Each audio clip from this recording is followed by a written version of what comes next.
Hey guys, welcome to Green Bean Fiction. So in today's video we are gonna see what if Deku the Master Swordsman fell in love with Tsuyu movie.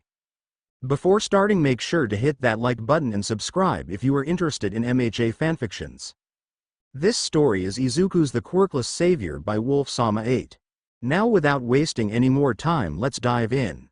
We see a sea of people cheering for Izuku. A huge screen is turned on and we see Izuku. The people cheers, calling him a hero. I am sorry, but I don't want to be a hero. That's not my business. I don't want to rule or conquer anyone. I should like to help everyone if possible. Quirkless, human, mutant, we all want to help one another. Human beings are like that. We want to live by each other's happiness, not by each other's misery. We don't want to hate and despise one another in this world. There's room for everyone, and the good earth is rich and can provide for everyone. The way of life can be free and beautiful, but we have lost the way. Izuku points to Kawakami Gensai Yaoyorozu up in his seat. Greed has poisoned Mon's soul, has barricaded the world. With hate has goose stepped us into misery and bloodshed. He were given quirks, but we have shut ourselves in. This powers that gives abundance has left us in want. Izuku said, pointing to Iida*. Our knowledge has made as cynical, our cleverness hard and unkind. We think too much, we feel too little. More the quirks, we need humanity. More than cleverness, we need kindness and gentleness. Without these qualities, live will become violent and all will be lost. The quirks and the heroes has brought us closer together. The very nature of this things calls out for the goodness of men, cries out for universal brotherhood, for the unity of us all. Even now my voice is reaching millions throughout the world, millions of despairing men, women and little children, victim of a system that makes men torture. Izuku looks at his scars and makes a fist with his hand *, and imprison innocent people. To those who can hear me I say, do not despair. The misery that is now upon us is but the passing of greed, the bitterness of men who fear the quirkless progress. The hate with the quirkless will pass and the fake heroes die, and the power they took from the people will return to the people, and so long as men die, liberty will never perish. Quirkless, don't give yourselves to brutes, men who despise you, enslave you, who regiment your lives, tell you what to do, what to think and what to feel, who drill you, diet you *. Izuku shows his quirkless mark, treat you like cattle, use you as cannon fodder. Don't give yourself to people with quirk. People with quirk minds and quirk heart. We do not have quirk, we are not useless, we are quirkless. You have the love o humanity in your hearts, you don't hate, only the unlove hates the unlove and the unnatural. Quirkless, don't fight for powers, fight for liberty. In the 17th chapter of Saint, like it is written, the kingdom of God is within man. Not one man nor a group of men, but in all men. In you the quirkless have the power to create machines, the power to create happiness. You the quirkless have the power to make this life free and beautiful, to make this life a wonderful adventure. Then in the name of democracy, in the name of freedom, in the name of the quirkless, let us use that power, let us all unite. Let us fight for a new world, a decent world that will give the quirkless a chance to work, that will give you the future and old age of security. By the promise of these things brutes has risen to power, but they lie, they do not fulfill that promise. They never will dictate or free themselves, but they enslave the people. Now let us fulfill that promise. Let us fight to free the world, to do away with quirkless slave, to do away with greed, with hate and intolerance. Let us fight for a world of reason, a world where the quirk and quirkless science and progress will lead to all men's happiness. Quirkless, in the name of democracy and the quirkless, let us all unite. The crowds cheers as Izuku watches them. He thinks how he got here. Well, let's us go back and see how he became the voice of the quirkless. Third person, we find ourselves in the Yagi residence. The sun was still not up yet. Two little 4-year-olds are jumping on their parents' bed. Mom, Dad, wake up, today is the day we get to see what out quirk are. Izuku and Izumi said. Both parents groan. All right, we're up, go to the kitchen while we change, said Inko, wanting more sleep. No, if we go you will go back to sleep, yelled Izumi. Toshinori chuckled. She's got us there, love, said Toshi, not helping Tosh. All right, fine, well, get dressed, said Inko. They do just that and they left for the doctors. They waited for hours until a doctor show up with the results. Okay, I have good new and bad new, Dr. Kudaiguraki said. What's the bad news? Inko said, worried. Izuku Yagi is quirkless, he will never have a quirk. Kudaiguraki said. Izuku felt as if his world was shattered. B. But can I still be a hero? Said a sad but hopeful Izuku. No, you can't be a hero, Izuku said. A disappointed Inko with didn't go unnoticed by Dr. Kudaiguraki *. Well, the goose news is that Izumi got a powerful quirk called gravity release as a unique ability possessed by Ikusa that allows him to manipulate gravitational fields. He can lessen or increase gravity upon himself or a target, giving him a perfect offense and defense. This technique has no cooldown which allows him to use his immense power at will. Said Kyudai Garaki, which made both Inko and Izumi overjoyed. That's amazing, I am so glad one of my children is not useless. Said Inko, hugging Izumi. Hurting Izuku, she didn't mean to, but the damage was done. We better go, come along Izuku, she said as she took Izumi with her. Hey kid, said Kyudai Garaki *y. Yes. Said a sad Izuju, almost in tears. Don't listen to them, remember this words, it takes more than power to win battles. I know you can be a hero, said Kyudai Garaki. Izuku looked at him and smiled. Thanks Mr. Idea. Izuku, filled with hope, he gave Kyudai Garaki a quick hug and left. Why did I say that to him? Whatever, what's the worst that could happen, said Dr. Kyudai Garaki, not knowing that his word will make Izuku change the world. Time skip. Years passed and Izuku's life got worse. He is neglected by his parents, bullied, harassed and used as punching bag for Izumi, Bakugo and Shoto and the rest of his school. One day Izuku running from Izumi, Bakugo and Shoto. Get back here, you damn Deku! They all say in unison. Izuku makes it to the woods and bumps into someone. Sorry child, are you okay? Said the man with an X on his cheek. Page. Please help me, said a crying Izuku. There he is, either hand him over or suffer with him, said Izumi. I choose option 3, protect him. He took out his reverse blade katana. Ha, what can you do with that? Said a cocky Shoto, more and more transforming into his father. More than you can imagine, said the stranger. Bakugo went first with the explosive right hook. The man took his wrist and threw him to a tree, macking Bakugo. Go unconscious, you bastard, what did you do to my boyfriend? Izumi went into a rage and went in for an attack, but the man simply used his sword on her neck, cutting air from her brain, making her go unconscious. Toe down, 1 to go, said as it's getting colder. He sees Todoroki as he attacks long distance, shooting ice shards towards him. Smart, said the man before banishing, but not smart enough. Hidden Mitsurugi Ryu Doriasan comes down from the sky, attacking multiple times. Todoroki goes down. The man looks at Izuku. Are you all right, little one? He asked, concerned. Why? Yes, thank you so much. He hugged him, crying. Now, no need for tears. Tell me, why did they want to hurt you? Asked the man, and Izuku told him everything. The neglect, the beatings, being a slave to the Yagis, Katsukis and Todorokis. To say he was shocked was an understatement. By God, they're monster. I cannot allow this to continue. Tell me your name, little one? Said the man. Izuku Yagi, said the boy. Well, from now on you will be Izuku Himura, and I will train you in the ways of the hidden Mitsurugi style, okay? Said the man. Izuku was shocked but over the moon. Yes, I promise I will not let you down, sensei. Said a smiling Izuku. Goose, then let's get going before they wake up, said the man. Wait, what's your name? Said Izuku. My name is Himura Kenshin, he said before they left together. Toshinori Pav, they're late. Where the hell are they? Asked Toshi. Honey, I just called the Katsukis and the Todorokis. They said they're not there either. I am worried. What if something happened to them? Inko said, scared. I know, I'll go find Izumi and her friends, said Toshi as he went off, both forgetting about Izuku. Time skip to a few hours. Toshi buff version. Pav, it's been hours. Where the hell? Izumi? Toshi screamed and got close to them. Grabs Izumi. Izumi, wake up, Toshi said through tears. Dad. Izumi said, waking up. Izuku W. Where's Izuku? Said Izumi. Honey, you're lightheaded. Let's get you home, Toshi said. He gets the other two and take them home, where the 3 families are there waiting. After some time the kids tell them what happened, but left out that they were hurting Izuku. Izumi was quit all this time. Izumi, what's wrong, sweetheart? Is there something you're not telling us? Asked Inko. Izumi kept quiet, then started crying. Izumi? Baby girl, what's wrong? Asked a scared Inko. Izuku. He's gone. Said a crying Izumi. What do you mean? Asked Toshi. Izumi, shut up, Bakugo said, activating his quirk. Toshi quickly went buff. Don't you dare hurt my daughter. Now sit down. They already know he's All Might. Bakugo scared. He sits down.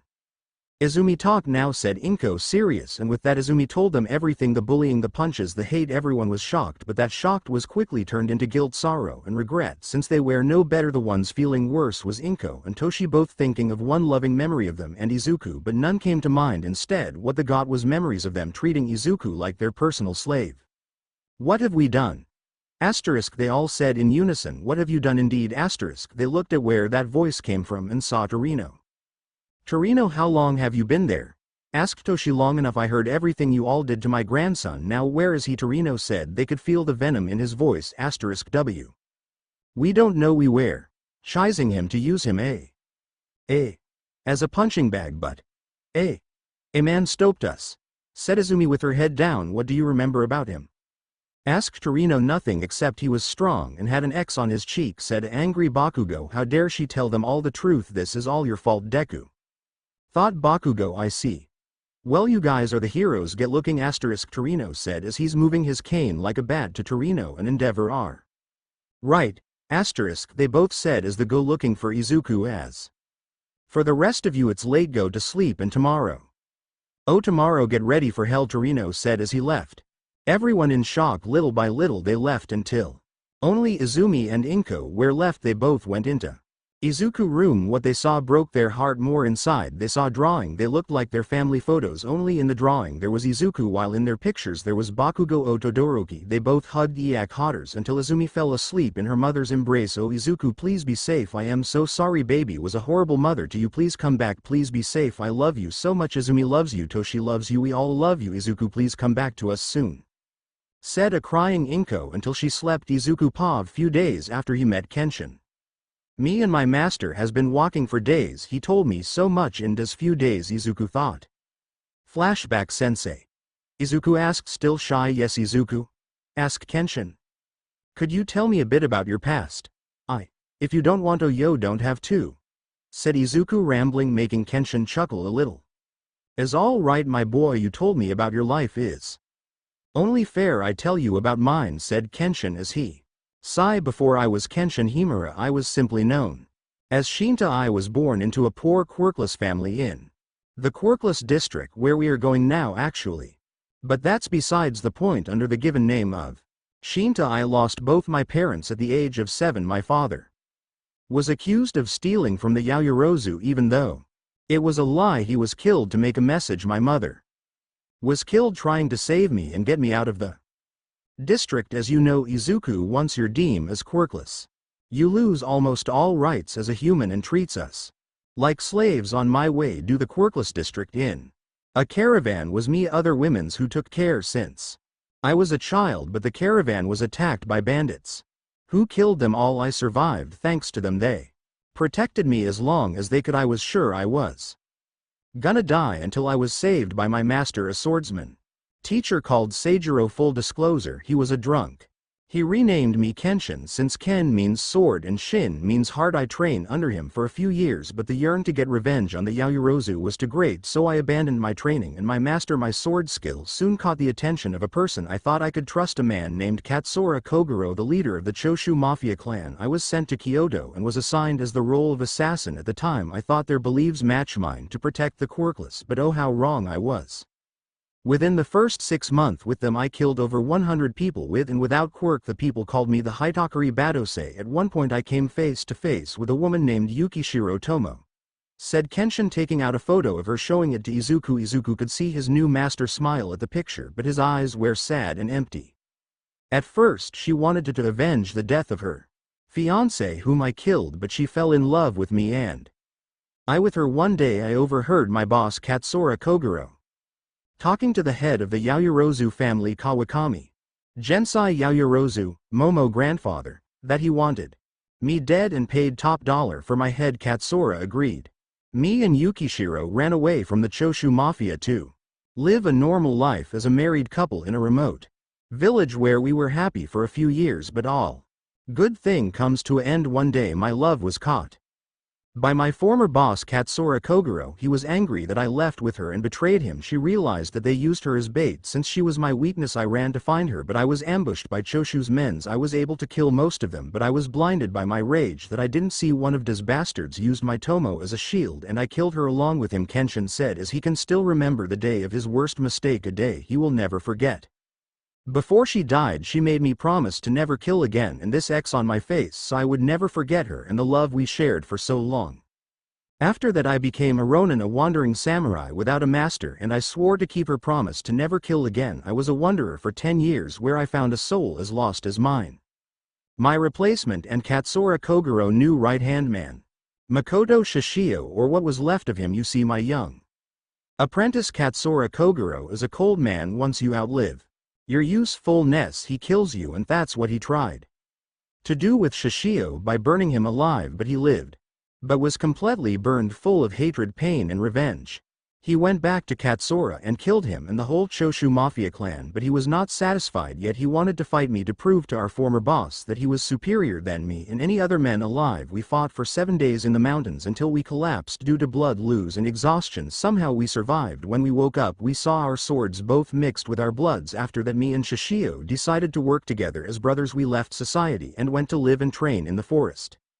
End of flashback. We finally arrived, my student. Welcome to your new home, said Kenshin. Izuku looked around. They were in the middle of the woods, miles away from civilization. There in the middle was a house and a man covered in bandages. Where the hell have you been? Said the man. Relax, relax, I'll explain later. Right now say hello to our new student Izuku. Izuku, say hello to your second master Makoto Shishio. Kenshin said. Izuku looked at Shishio up close. Hello sensei. Izuku bowed. Nervous. Shishio sighed. This is gonna be a long day. Come inside, you two. We can talk about all of this tomorrow, said Shishio as the three went inside.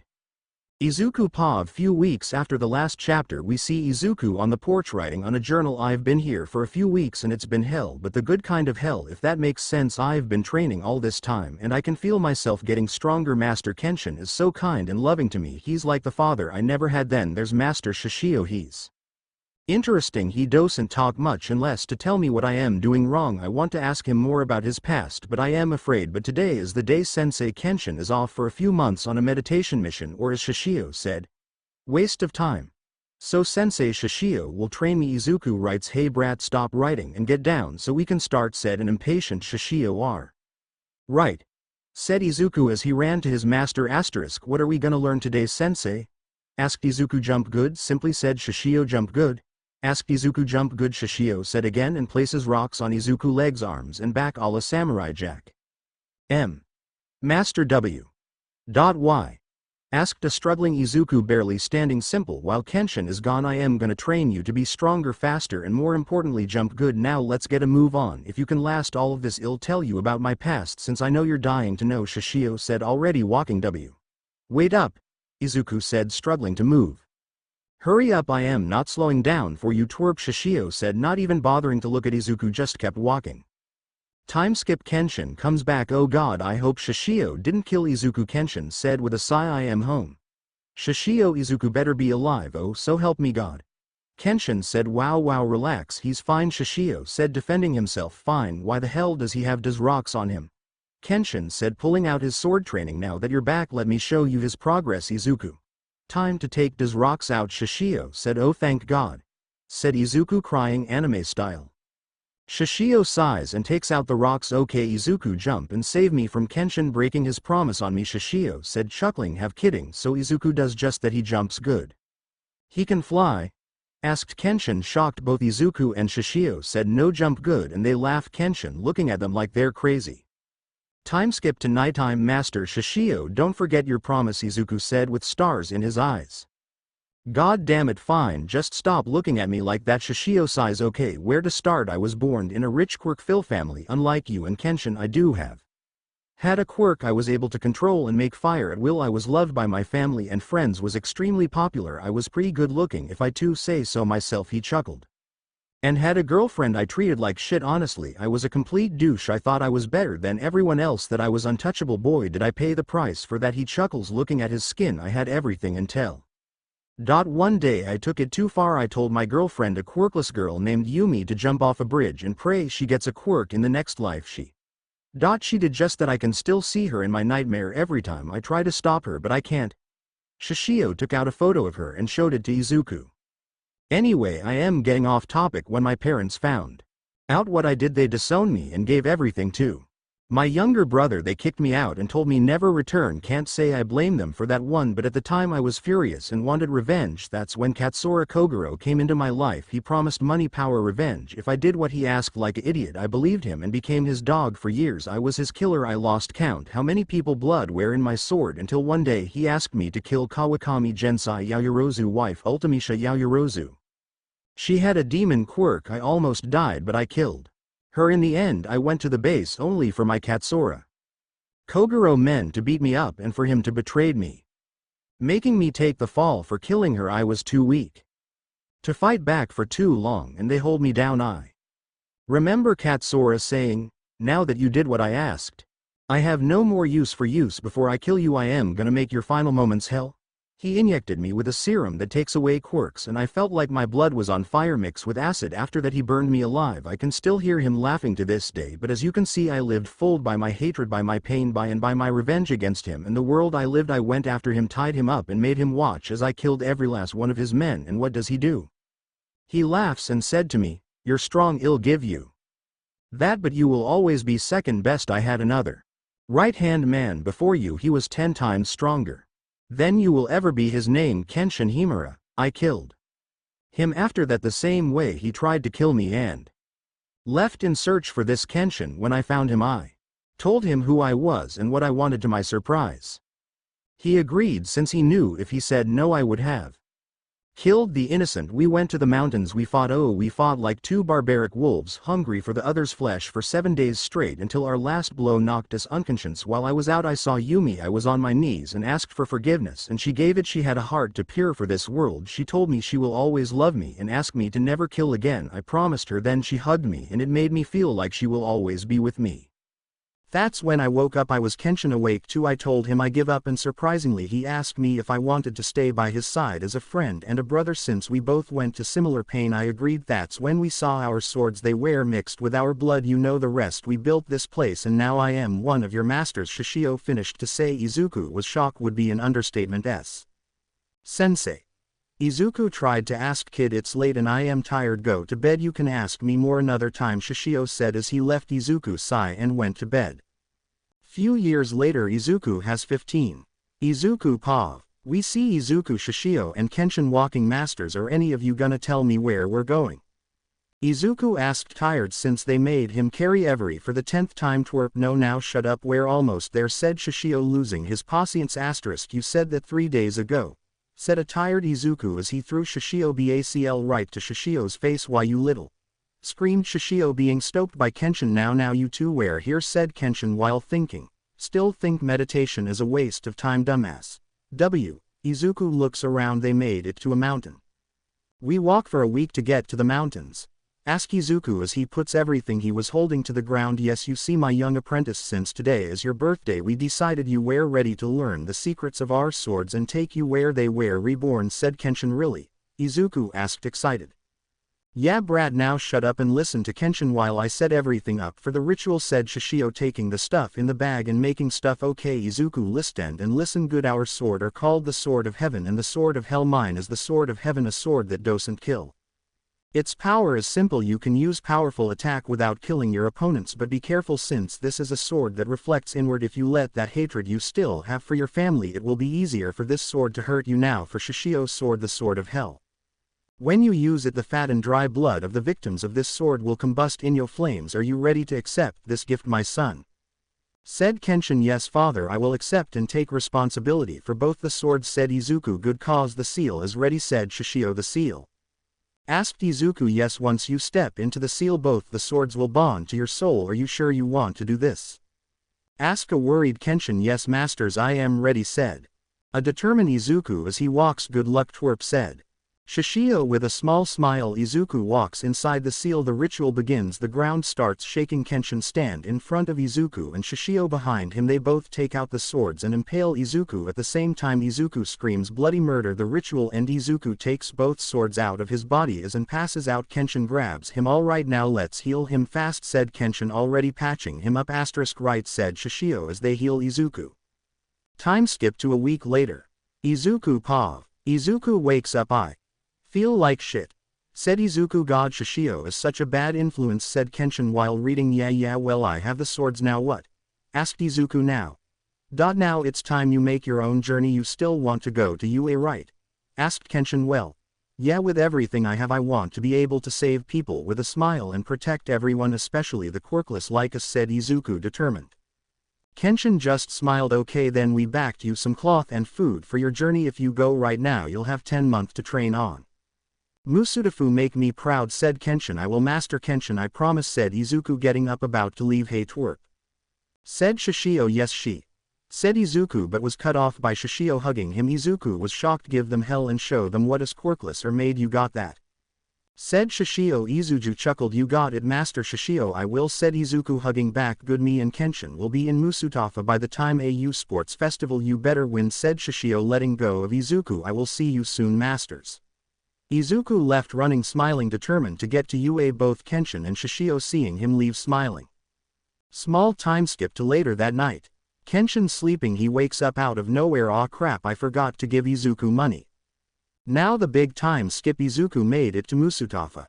Izuku walking at the park out of food and with no money great now what I am gonna do Izuku asked as he rests in a nearby bench about to take a nap when he hears a girl's muffled screaming Izuku shot up and went looking for the source of that scream and he finds it he see a guy trying to kidnap a little girl. Hey you where do you think you're taking her? Ask an angry Izuku mind your business little man the guy said activating his quirk now leave you have no chance my quirks if fire unless you want to get burned you will leave said the guy fire coming out of his hand Izuku gets serious and pulls out Shishio's sword people who hurt little kids don't deserve to be saved you will suffer for your sins. Mugenjin Senku. Izuku runs bat the man dragon the sword on the ground creating friction and a small fire at the tip of the sword Izuku was too fast for the men to catch up Izuku rams into the man and hits him multiple times with the sword and ends with a spiraling uppercut slash the man falls to the ground cuts all over his body and starts to vanish to dust thanks to the sword the little girl trembling Izuku but the sword in its saya ends kneels in front of the girl hey little one I am not gonna hurt you are you okay? Ask Izuku as gentle as possible the little girl just nods good now let's go find your family you got a name? Izuku asked with a warm smile as he gives her his hand Satsuki Asui. Said little Satsuki taking Izuku's hand they went back to the park only to hear Satsuki where are you this I sent funny Kiro. Said a frog-like girl in a sundress Tsuyu.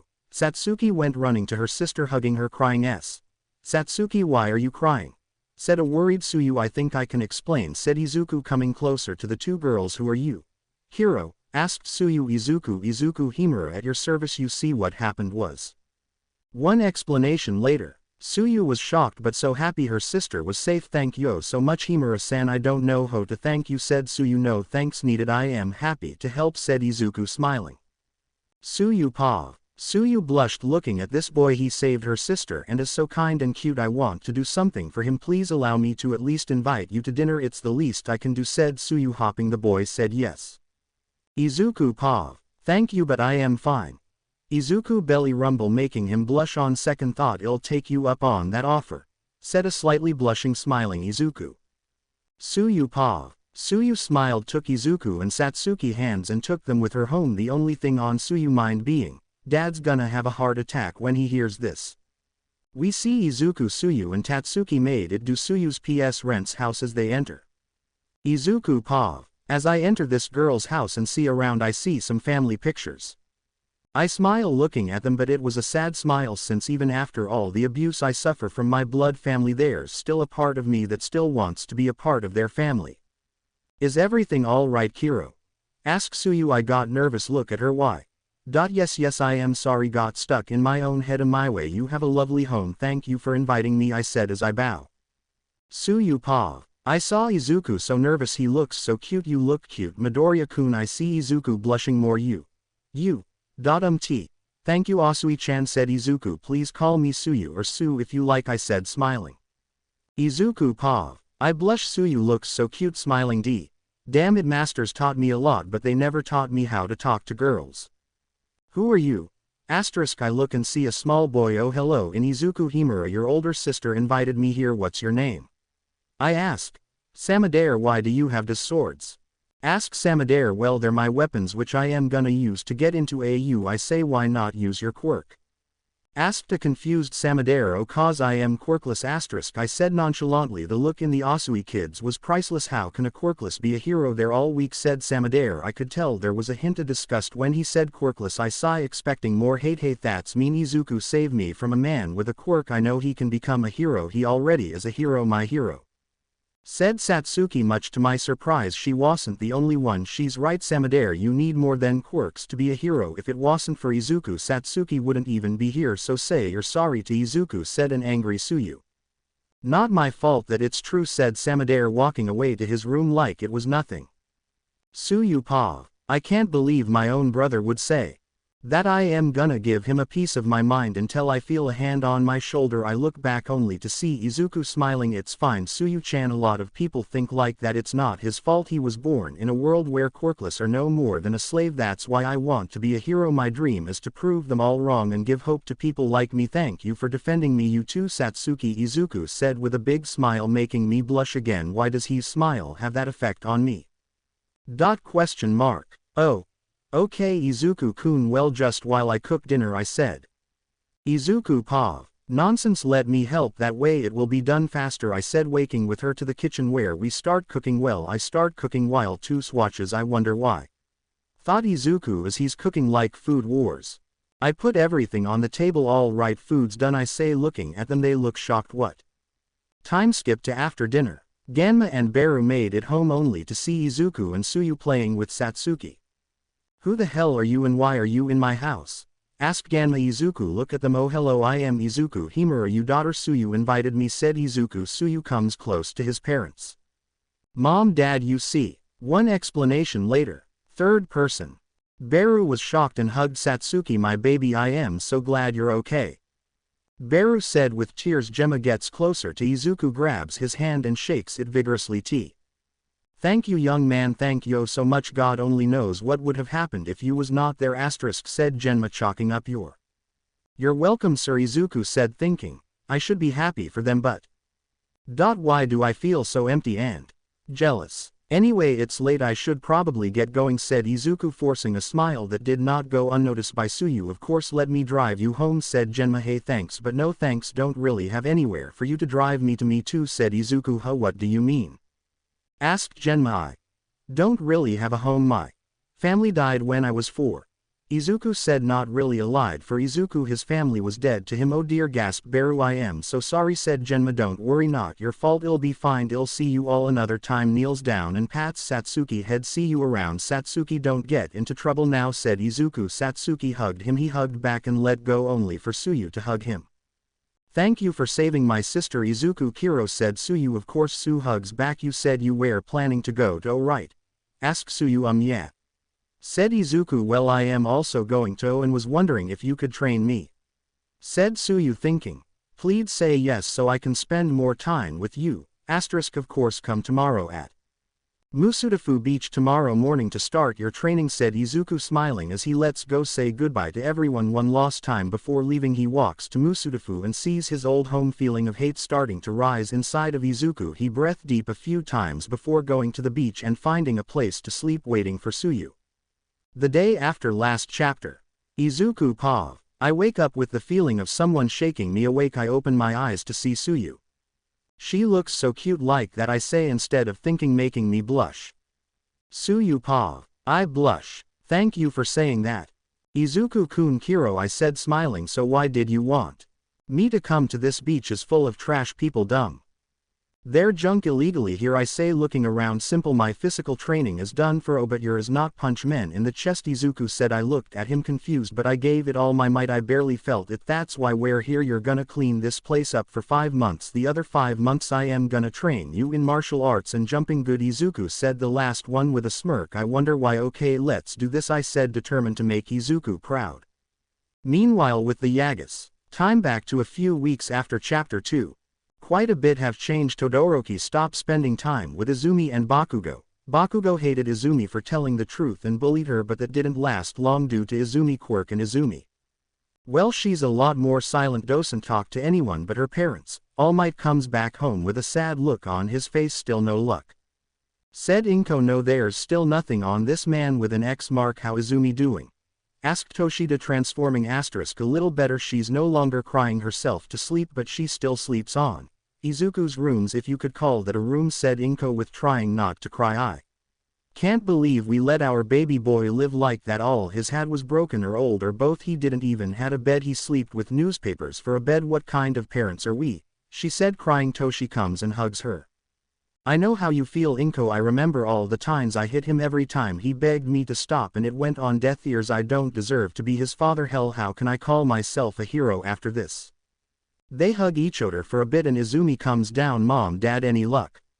Said Izumi. She sounded so broken. Oh honey, I am sorry, nothing yet. Said Toshi. Izumi looked down ashamed. Izumi, I know you miss him, we all miss him, but I am running out of time. I need you to be my successor. I know you think you don't deserve it, but I know you'll earn it and become the hero Izuku always wanted to be. Said Toshi with a small smile. Oh. Okay Dad, I'll do it for Izuku. Said Izumi. Brother, wherever you are I will find you. Izumi thought. ASBSHE ate a strand of Toshi hair. Todoroki resident. Shoto Pav. Pain. That's what I am feeling every day with my father's training me. Is this what Izuku felt every time I punched him, every time I insulted him? I thought, as my father hits me in my gut, making me fly through the door. Shoto, you're distracted now, get up so you can beat All Might's daughter. Exclamation mark. My father yelled. Izumi. I miss you. I am sorry, but I will have to defeat you. I hope you can forgive me Izuku, wherever you are. I hope you found peace, I thought as I got up and ready myself for more pain. Katsuki resident. Short Pav. After Izuku left, Bakugo got worse, making everyone he saw his punching bag, thinking he was the best and furious that the man with the X beat him. Damn it, when I find that X guy I am gonna beat him. I hope he killed Deku, if not I'll do it myself. Bakugo scream. X plotting another sandbag. Mitsuki was scared of her own son. Masaru just enables him since he also hates Izuku. Since he's quirkless he should be a slave, not a hero. This thought was once on Mitsuki's mind and now she regrets it. One night she leaves, she can't take it anymore. She leaves her ring and a note on her bed and she left. Time skip a few years. Mitsuki Pav. It's been years since I left and I know it's bad, but I don't regret leaving. I am happy I can breathe. Not only that, I found someone new, someone who can protect me even though his whole body is burned. He looks so hot in my eyes. Who did we meet, you might ask? Flashback. We see Mitsuki running scared. Some people wanted to kidnap her. She runs to a corner only to trap herself. No. Mitsuki screamed. Got he boys, let's get her. Said one of the men. Mitsuki closed her eyes expecting the worst. When she hears the sound of a sword she opens it to see this man. No, this hero saving her, taking on all 5 men at once with a what looks like a reverse blade sword. Once they all are unconscious he looks at me. You must be new. Everyone know not to come out at night in the Quirkless district, cause that's when the Yaoyorozu hires men to hunt down new victims. You have a place to stay? He ask. I shake my head. No. Fine, you can stay with me. What's your name? He ask. I can only stutter M. Mitsuki. A. And you? I am Makoto Shishio. Let's go. I looked at him up close. I was shocked how he looked, but not having any other choice I went with him. Izuku Pav. Today is after 10 months of training. Sue, we're both ready to enter. And on a side note, she doesn't jump good. She jumps grades twice as much as me and Sue we're walking to. When she stops I look at her. Sue, is something wrong? I ask. No, I just want to make a competition. Kiro said. Sue. I am listening. I say okay, whoever gets more points wins. The loser has to do whatever the winner say, no matter what. Sue said. Hey, deal, I say as we walk. You probably wondering when we got so close. Well. Flashback. Last chapter. 5 months after training.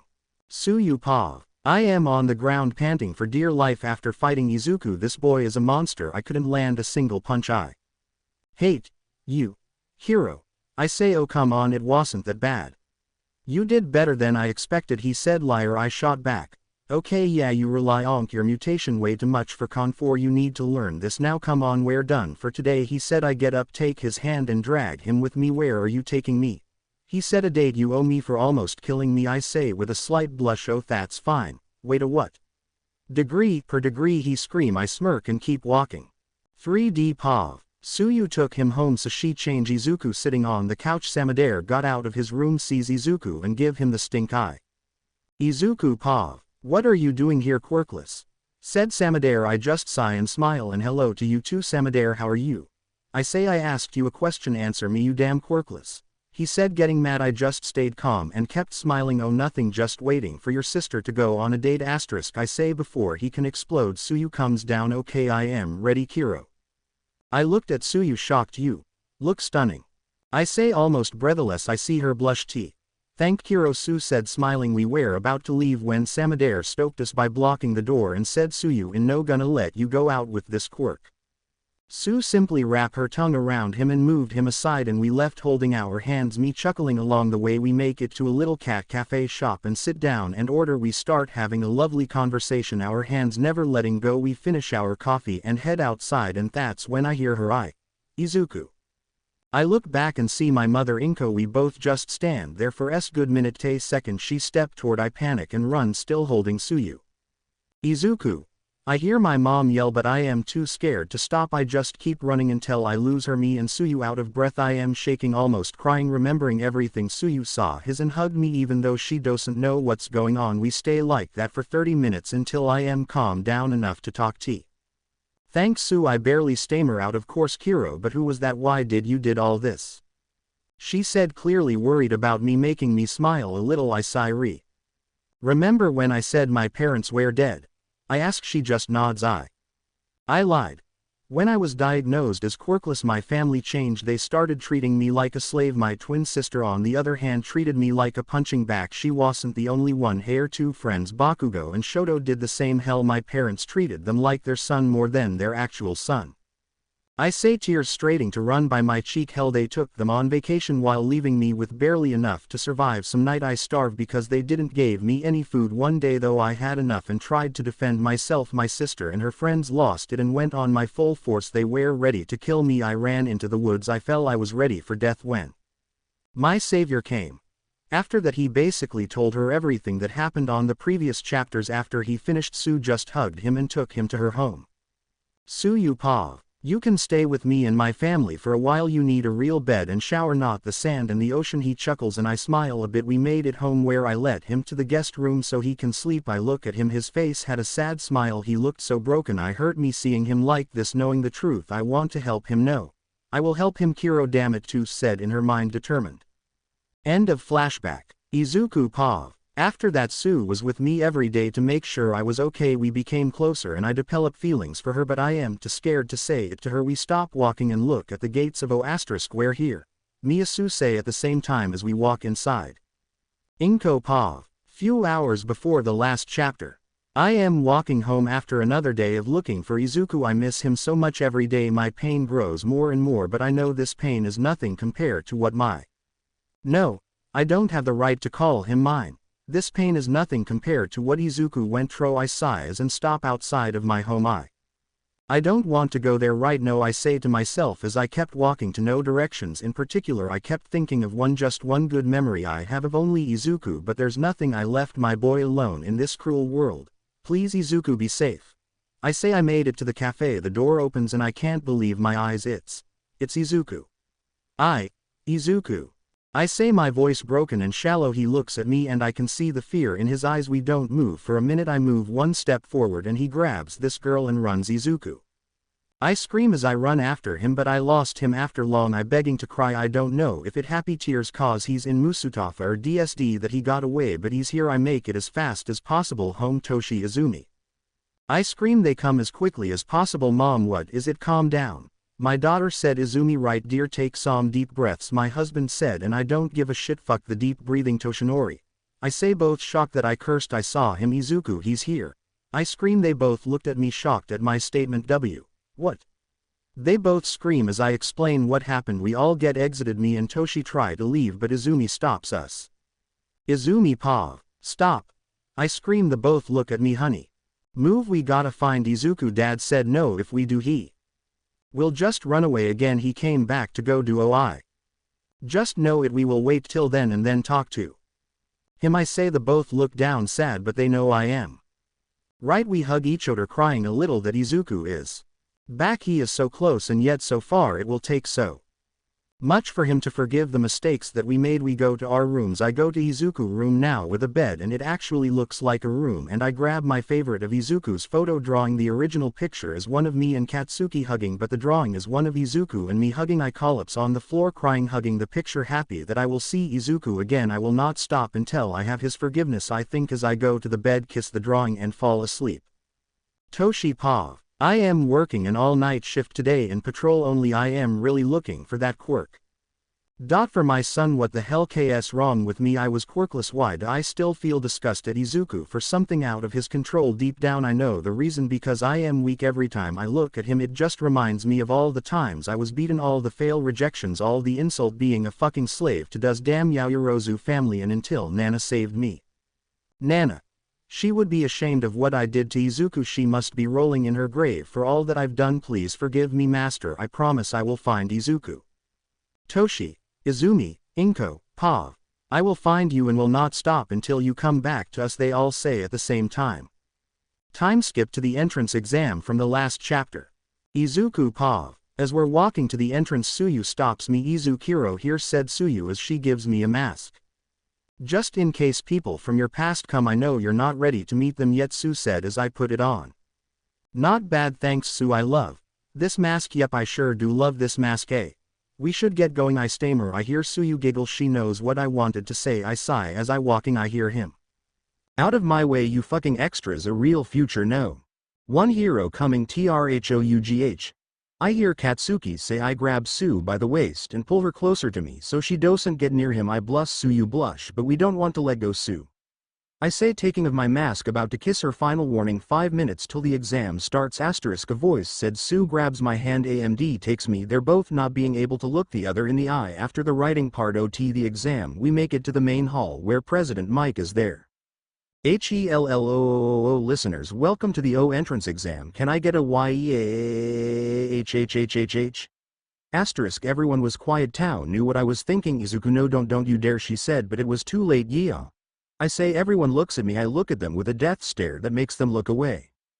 That's what I am talking about, little listener. Alright, good job on completing your written exams. Next up is the best part, the practical exam. You will be fighting 4 counts of robots. These robots count for points, and will be used to determine your entrance, based on how many points you get, Mike explains, and before he can continue a hand shoots up. Excuse me, sir. There's 4 robots on here, but only 3 are worth points. What is the point of this obvious and blatant mistake? This tarnish the reputation of UA. Also, you with does swords? Asterisk, the Sonic the Ripoff shouts, pointing at me. Man, is everyone in this town so rude? I say as I take over, ready to burn this fool. Yes, what do you want, you Sonic the fucking Hedgehog? I ask. First off, language. Second off, why do you have tea? Does swords? This is not some anime convention. Asterisk, the blue hair boy said. I sigh, crack my neck. I stand up. I can feel everyone's eyes on me. I grab both my sword. AMD take them out. Does on GHE right felt somehow at peace, but does on the left where that expired blueberry is felt fear and found it hard to move. President Mike. Support items are allowed, right? I ask. President Mike just nods yes, since he's at my left. This swords are my support item. It is necessary for me to duel with them since I am Quirkless, you son of a $2 Blue Ranger asshole. Also, the reason for the 0 points is an obstacle. I would have thought Theto's glasses would help you to see more than 3 fucking inches in front of your face. Now shut up, sit down, and let Mike finish, or so help I will. But my sword so far up your ass that it will replace that stick that's inside there and come up your mouth. Asterisk, I say, then sit down, leaving the fake ass Smurf speechless, and sits down. The scary green-haired boy is correct. The 0-pointer is nothing but an obstacle and should be avoided. Now go to your fighting grounds. Mix shouts and I stand up. Along with everyone else we go to the training grounds and wait. I see the blue M&M looking at me with disgust. So does everyone else, since Atem said I was quirkless. Except FPR, one person who was smiling at me. To my surprise, it was Izumi. The gates open and I shot myself out, ready for whatever gonna happen. Izuku, Pav. I ran as fast as I could. I see the first robot. I jump. I grab Kenshin's sword, take out and begin my attack. Ryutsusen. Asterisk.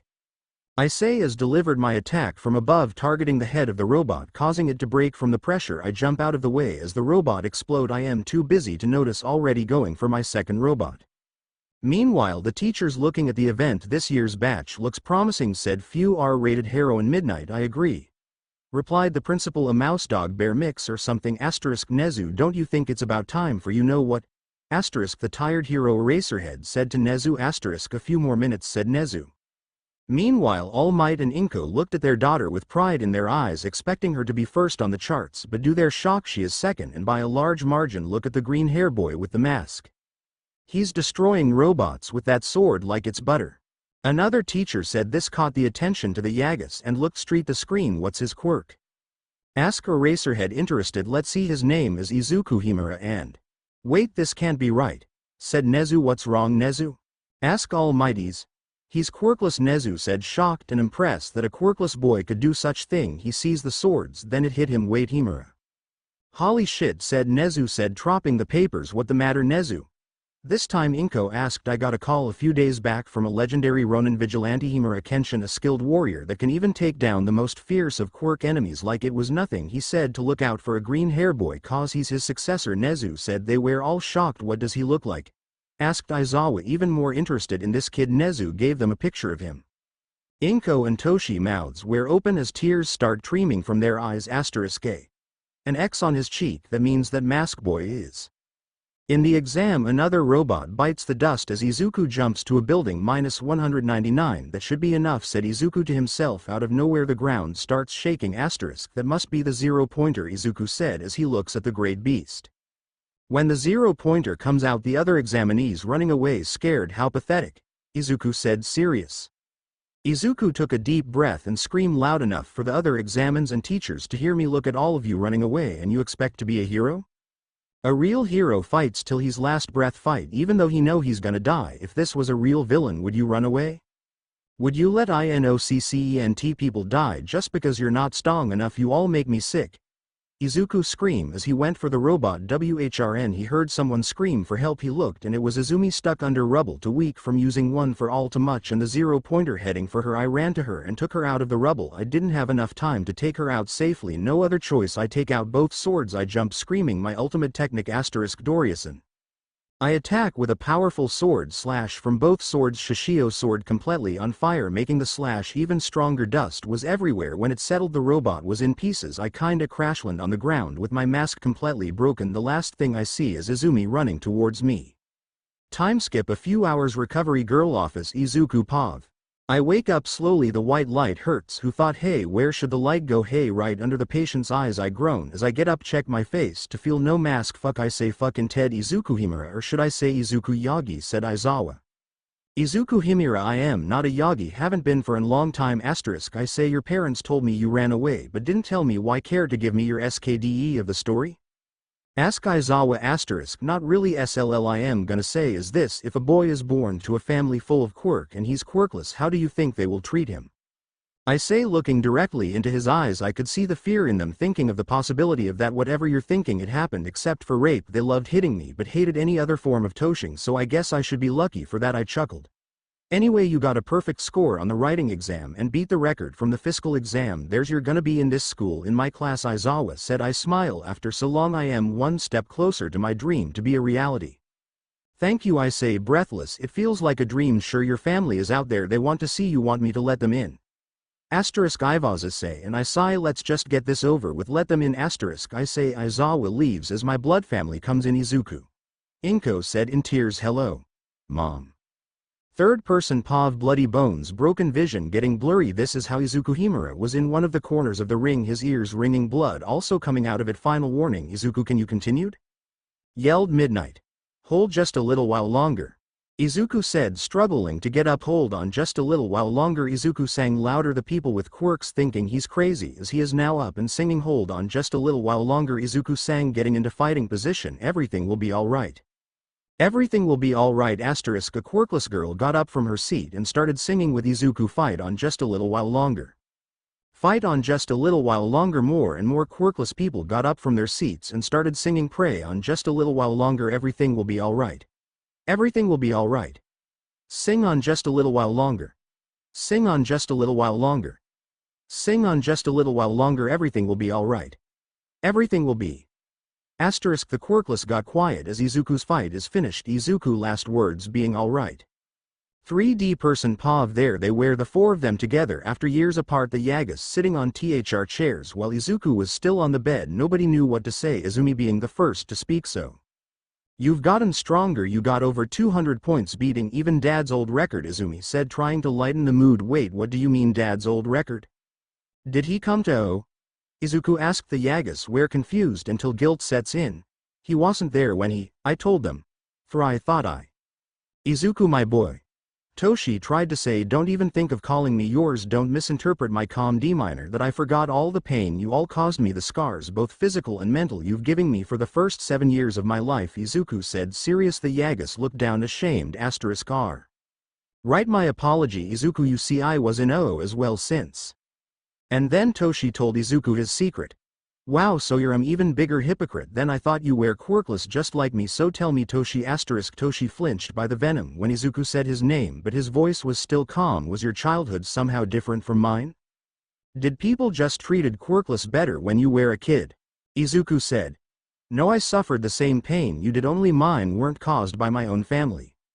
All Might said, ashamed. Whoever gave you your quirk must be rolling in their grave right now, regretting their decision, Izuku said, no emotion on his voice. Toshi could not defend himself since he knew the words that came out of his son's mouth were nothing but the truth.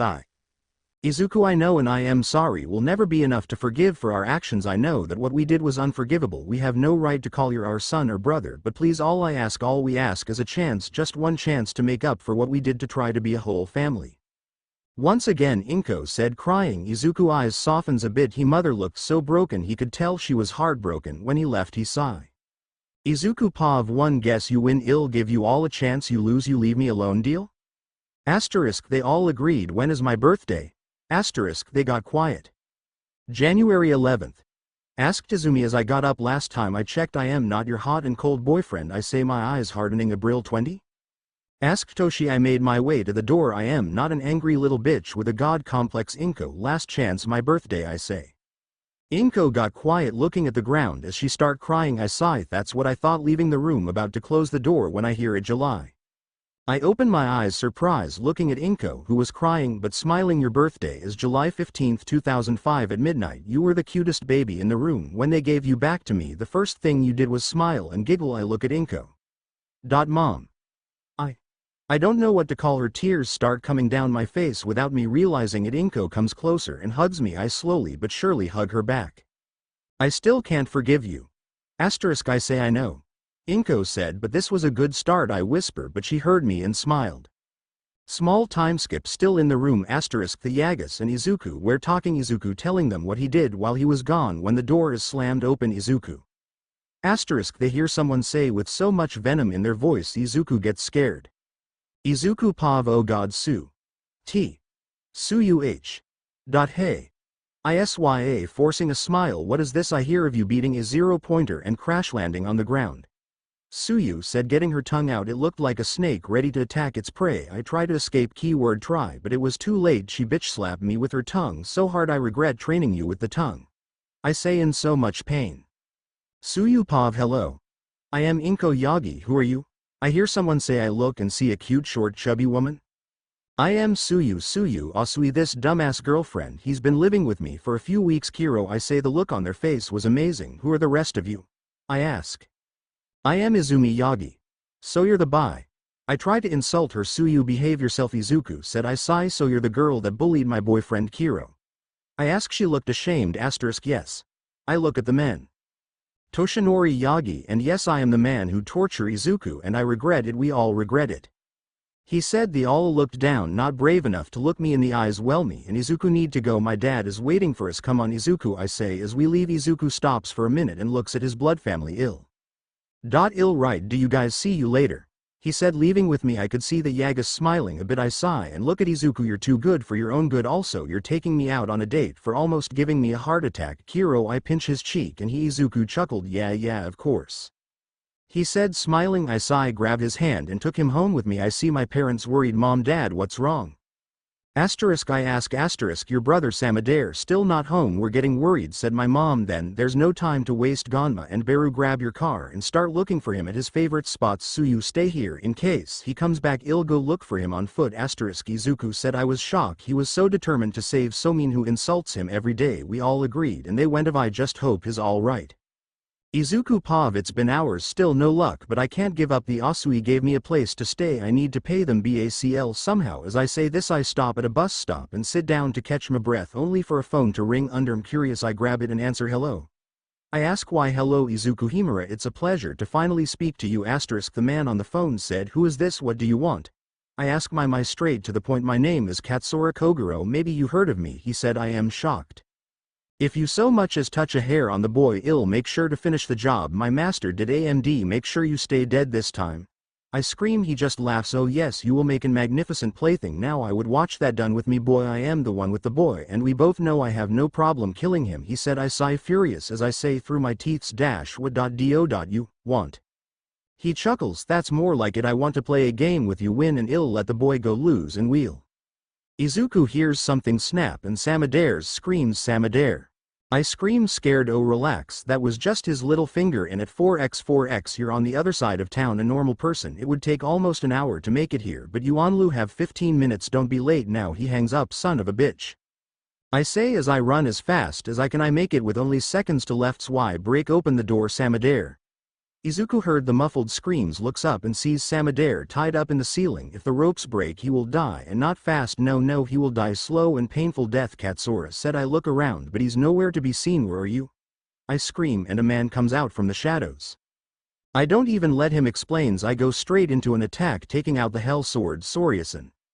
I scream as I strike with the drawing cut. Katsura caught it. I follow with an attack from my sheath only to do no damage. He threw me to the side. I crash some woods that were there. Well, you fight like Kenshin but have the patience of Shishio. I am impressed you made it in time. Katsura Kogoro said. I attack again. Soryuden. Ikazuki. I move in a way the inverse of the twin dragon lightning. I sorta feints into using Batojutsu but I actually strikes with the sheath. Then I spin around and attack with a vertical strike with the SWROD, but Katsura grabs me and I get a good look at him. Like that but burned like Shishio. And what do? I spit on his face, making him so mad he punches me straight in the gut. I get the air out of me and some blood. It makes me fly out the window. Shatters of glass making their way to my body. Now that was just plain rude, he said, cleaning himself. You bastard. He pulls a gun and points it at Samadare. I shut up and he smiles. Good, glad we're on the same page now. Izuku, I don't want to fight you, at least not now. You're far too weak to give me a challenge. Bring him down. Katsura order one of his new men, and he did, and Katsura grabs Samadare and puts him above the water. Save him or try to catch me. You can only to 1-0 and tell my former workers I said hello. He said as he let Samadare go. I jump right in for him. I can see him struggling to get free from the rope. I use my sword to get him out and bring him to the surface. We both gasp for air. I see Katsura Kogoro and his men left. Damn it, I curse under my breath as I took Samadare to dry land. Did they hurt you? I ask. He nods. No. I sigh and relives and grab his hand. Come on, your family is waiting. I say. He hugs my leg. Thank you for saving me, Izuku, he said, still scared. Hey, it's alright Samadare, you're safe now. I am not gonna let anyone harm you, okay? I say. He nods and we leave. We make it home. We see the rest of the Asuis waiting, his mother being the first one to come running and hugging him. My baby boy, Beru said in tears while hugging him. The rest of the family except Tsuyu hugged him. Sue was busy laying me down on the couch to see the damage she takes off my clothes. Except for my underwear she would be blushing if it wasn't for all the blood, glass and wood needles stuck on my back. What the heck happened? Tsuyu screamed scared. The rest of the family came and saw Beru again, was first on the action and got the first aid kit and started treating me, taking everything off my back and all that stuff. Care to tell us what happened? Ganma asked. I sigh. Son crazy dude kidnapped your son and I fought him but he overpowered me. My moves did nothing to him. He tr'd me a few times across the room until I crashed into the window, breaking it. The man took Samadare and let him drop to the ocean to drown. I jumped in to save him but the man was gone before I could do anything. I say, leaving some details out. Son, thank you. This is the second time you saved a member of my family. I don't know how to thank you. Ganma said with tears on his eyes. I just smiled and waved him off. Don't mention it. You let me stay here for free, no questions asked. I am grateful for that. Let's all just be thankful that I was the only one hurt. I say, why should I be thankful for that? Said Tsuyu. MSD and scared made me happy. She cared so much because I can handle a few new scars. Samadare is just a little kid, he can't now. Come on, how about kiss for the hero? I say with a smirk, only to be rivaled by hers. Oh, the hero wants a kiss, I'll give you a kiss. Said Sue. APL lying pressure to my back making me groan loudly in pain, but she did kiss me after, so I'm satisfied. I guess I owe you 2 dates, I say chuckling. She smirked again. Boy, you have no idea, she said. A dark place. Few weeks after the last chapter. Izuku Pav. W. Where am I? I say as I hear screams. I located the source and I am shocked to see Tsuyu being tortured by Katsura. I try to help but I am trapped by something. He looks straight at me as he cuts Tsuyu's tongue. I wake up shaking in a pool of my own sweat, tears streaming on my face. I get out of bed needing some air. First I look at Tsuyu's room and see her still there sleeping peacefully. I smile, calming a little as I come closer and kiss her forehead. As I leave for the next few hours I just do exercises till I am tired in a bench looking at the night sky. Izuku. Someone said. I draw out my sword and pointed at the person only to see Toshi with his hands in the air. Hey, it's me. Relax. I put my sword away as he sits down next to me. Third person Pav. So what are you doing awake so late? Toshi asked. I could ask you the same question, Izuku said back. I asked you first. I am on patrol there. Your turn, Toshi said, and Izuku sighed. Bad dream, couldn't sleep anymore, so I decided to work out a bit. A lot, Izuku said, and Toshi he just HMS*. Is it about the man who kidnapped the Samadare boy? Toshi asked Izuku, and the Yagas has been texting for a while and he told them what's been happening. Yeah, I was so useless. If he wanted Samadare and me dead we would be dead. But he let us go. It was all just a game for him. I trained for years so I don't feel what I... Izuku stopped myself, but Toshi continued. What you felt when you lived with us. I know how you feel, believe me I do. I was quirkless just like you. I felt so useless. When I finally had a quirk I felt like I finally was strong enough that no one could hurt me. Boy, was I wrong, he said, raising his shears showing his injury. How do you deal with it knowing there's someone out there that can beat you?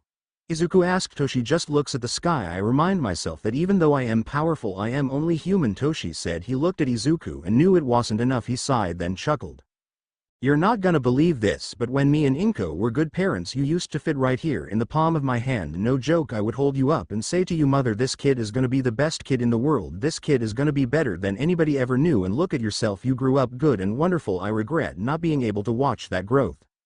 Let me tell you something, you already know the world ain't all sunshine and rainbows. It's a very mean and nasty place, and I don't care how much you train or how strong you become, it will beat you to your knees and keep you there if you let it. Nothing gonna hit harder, not me, not your family or anybody gonna hit as hard as life. But it ain't about how hard you hit, it's about how hard you can get hit and keep moving forward, how much you can take and keep moving forward. That's how winning is done. That's how I deal with it, Izuku my boy. I keep moving forward, and so should you. Don't ever give up, you hear me?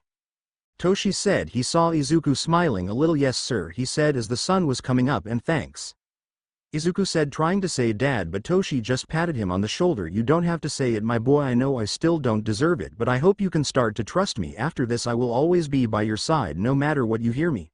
Toshi said. Izuku hugs him. Toshi happily hugged him back. I should get going. If Tsuyu finds out I left I would owe her another date. My wallet can't handle that much abuse, Izuku said. Toshi laughed and let the Izuku go. He watches Izuku leave, both with a smile on their faces. Later in the mall, middle of Izuku date with Tsuyu. Izuku Pav. Tsuyu, baby please, my arms are killing me, I say, tired as I carry her bags. Oh please don't be a baby, you told me the training you did if you can handle boulders on your body you can handle a few bags. Besides we're almost over, she said. I sigh a sigh of relief. So where did you go last night? I turn pale. What do you mean? I say, trying to save myself from another tongue bitch slap. Next time you go out don't kiss someone, it will wake them up. Kiro. Tsuyu said. SND. I sigh. Shit. I had a nightmare. I've been having nightmares since that day. I needed some air and went for a run. A long one. Toshi saw me and we talked about just that. He helped me feel more at peace with myself. I say. Tsuyu stop, comes closer to me and hugs me. Next time you have a nightmare you come to me, you hear me? Tonight you're sleeping with me. I know you want to protect me, Izu, but I am here for you. I am also here to protect you. Don't forget that, okay? Tsuyu said. I just smiled and kissed her. I love you. What would I do without you? Asterisk, I say, and she chuckles. I don't know, just be glad. I love you too. Now come on, the day is not over and Nader is your punishment. You still owe me dinner, she said with a smirk. I just laugh. You're an angel and a she-devil, you know that? I say. Sue just smiles. I know, she said. Sue takes my hand and we go to finish our date. My punishment, and oh what sweet punishment it is.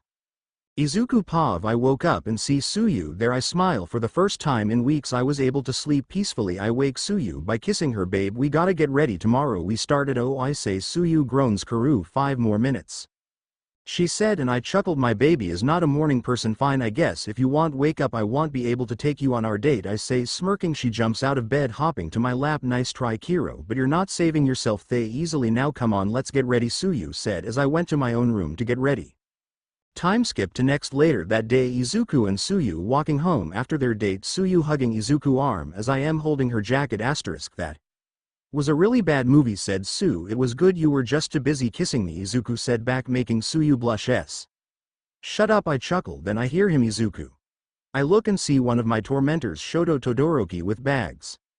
Izuku Pav Izumi told me you were back but I didn't believe it. Shoto said. I just sigh and looked at Tsuyu. Su go on home without me, I'll be there in a minute, I say. Tsuyu looks at me worried but I just kiss her forehead to reassure her. She nods and leaves but she forgets her jacket. Why look at Shoto, let me help with that, I say as I take some of the bags. So how you been?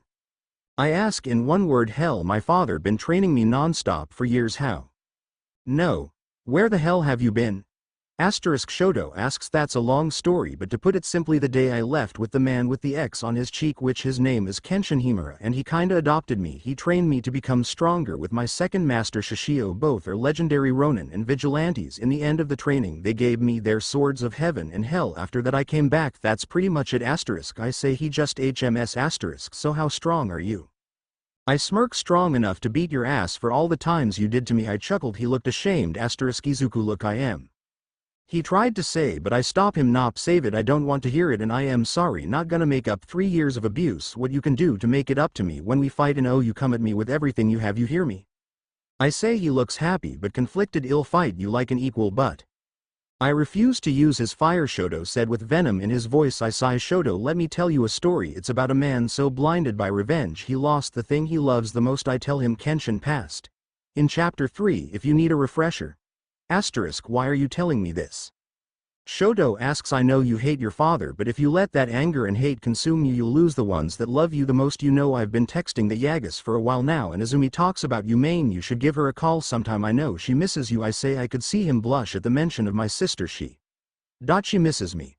Shoto asks. Yup, just something to keep in mind. Look at that, we're here, I say as we enter Shoto's house and leaves the bag at the kitchen. I am about to leave when Shoto grabs my shoulder. Himura, I don't have any rights to call you by your first name or ask for friendship but I promise I'll earn your trust and forgiveness. Shoto said. I just smiled at him. I am sure you will hear. I give him a piece of paper. What is this? Shoto asks. Izumi, new number. I am serious. Let go of that anger and start living your life with does that love you?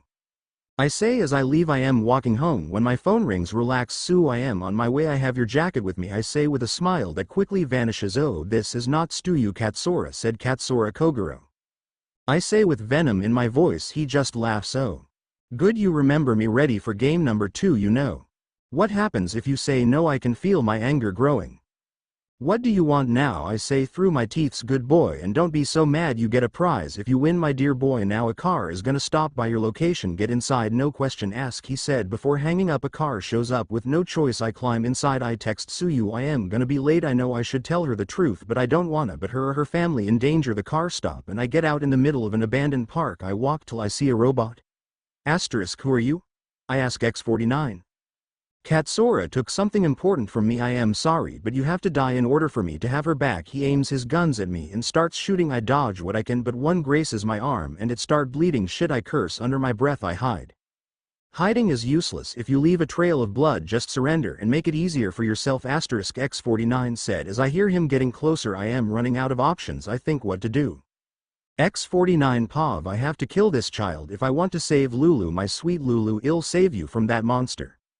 I see a shadow of a person. I shoot and get closer only to see a jacket hold up with a sword. I open my eyes. I try to turn back but it's too late. I feel the cut through my back into my heart. I collapse on the ground. I feel this kid resting my head on his legs. Lulu, take care of Lulu. I struggle to say. He takes my hand. I will, I promise, the kid said. I smile as I close my eyes. My last memory before I die is of me and Lulu. Lulu, I love you, please be safe, I think as I shut down. Izuku Pav, I see him close his eyes and shut down. I sigh, get up and grab my stuff. A car stops and a monitor turns on for me to see Katsura Kogoro. I get mad there. I won what, this amazing fucking prize? I say pissed. He just smirks. Now Izuku, calm down. I am a man of my word. You get to choose between 2 things, my location or Lulu. Katsura said. Lulu. I want Lulu. I scream. He sigh. What a disappointment. Fine, take her. A man with a mask comes out.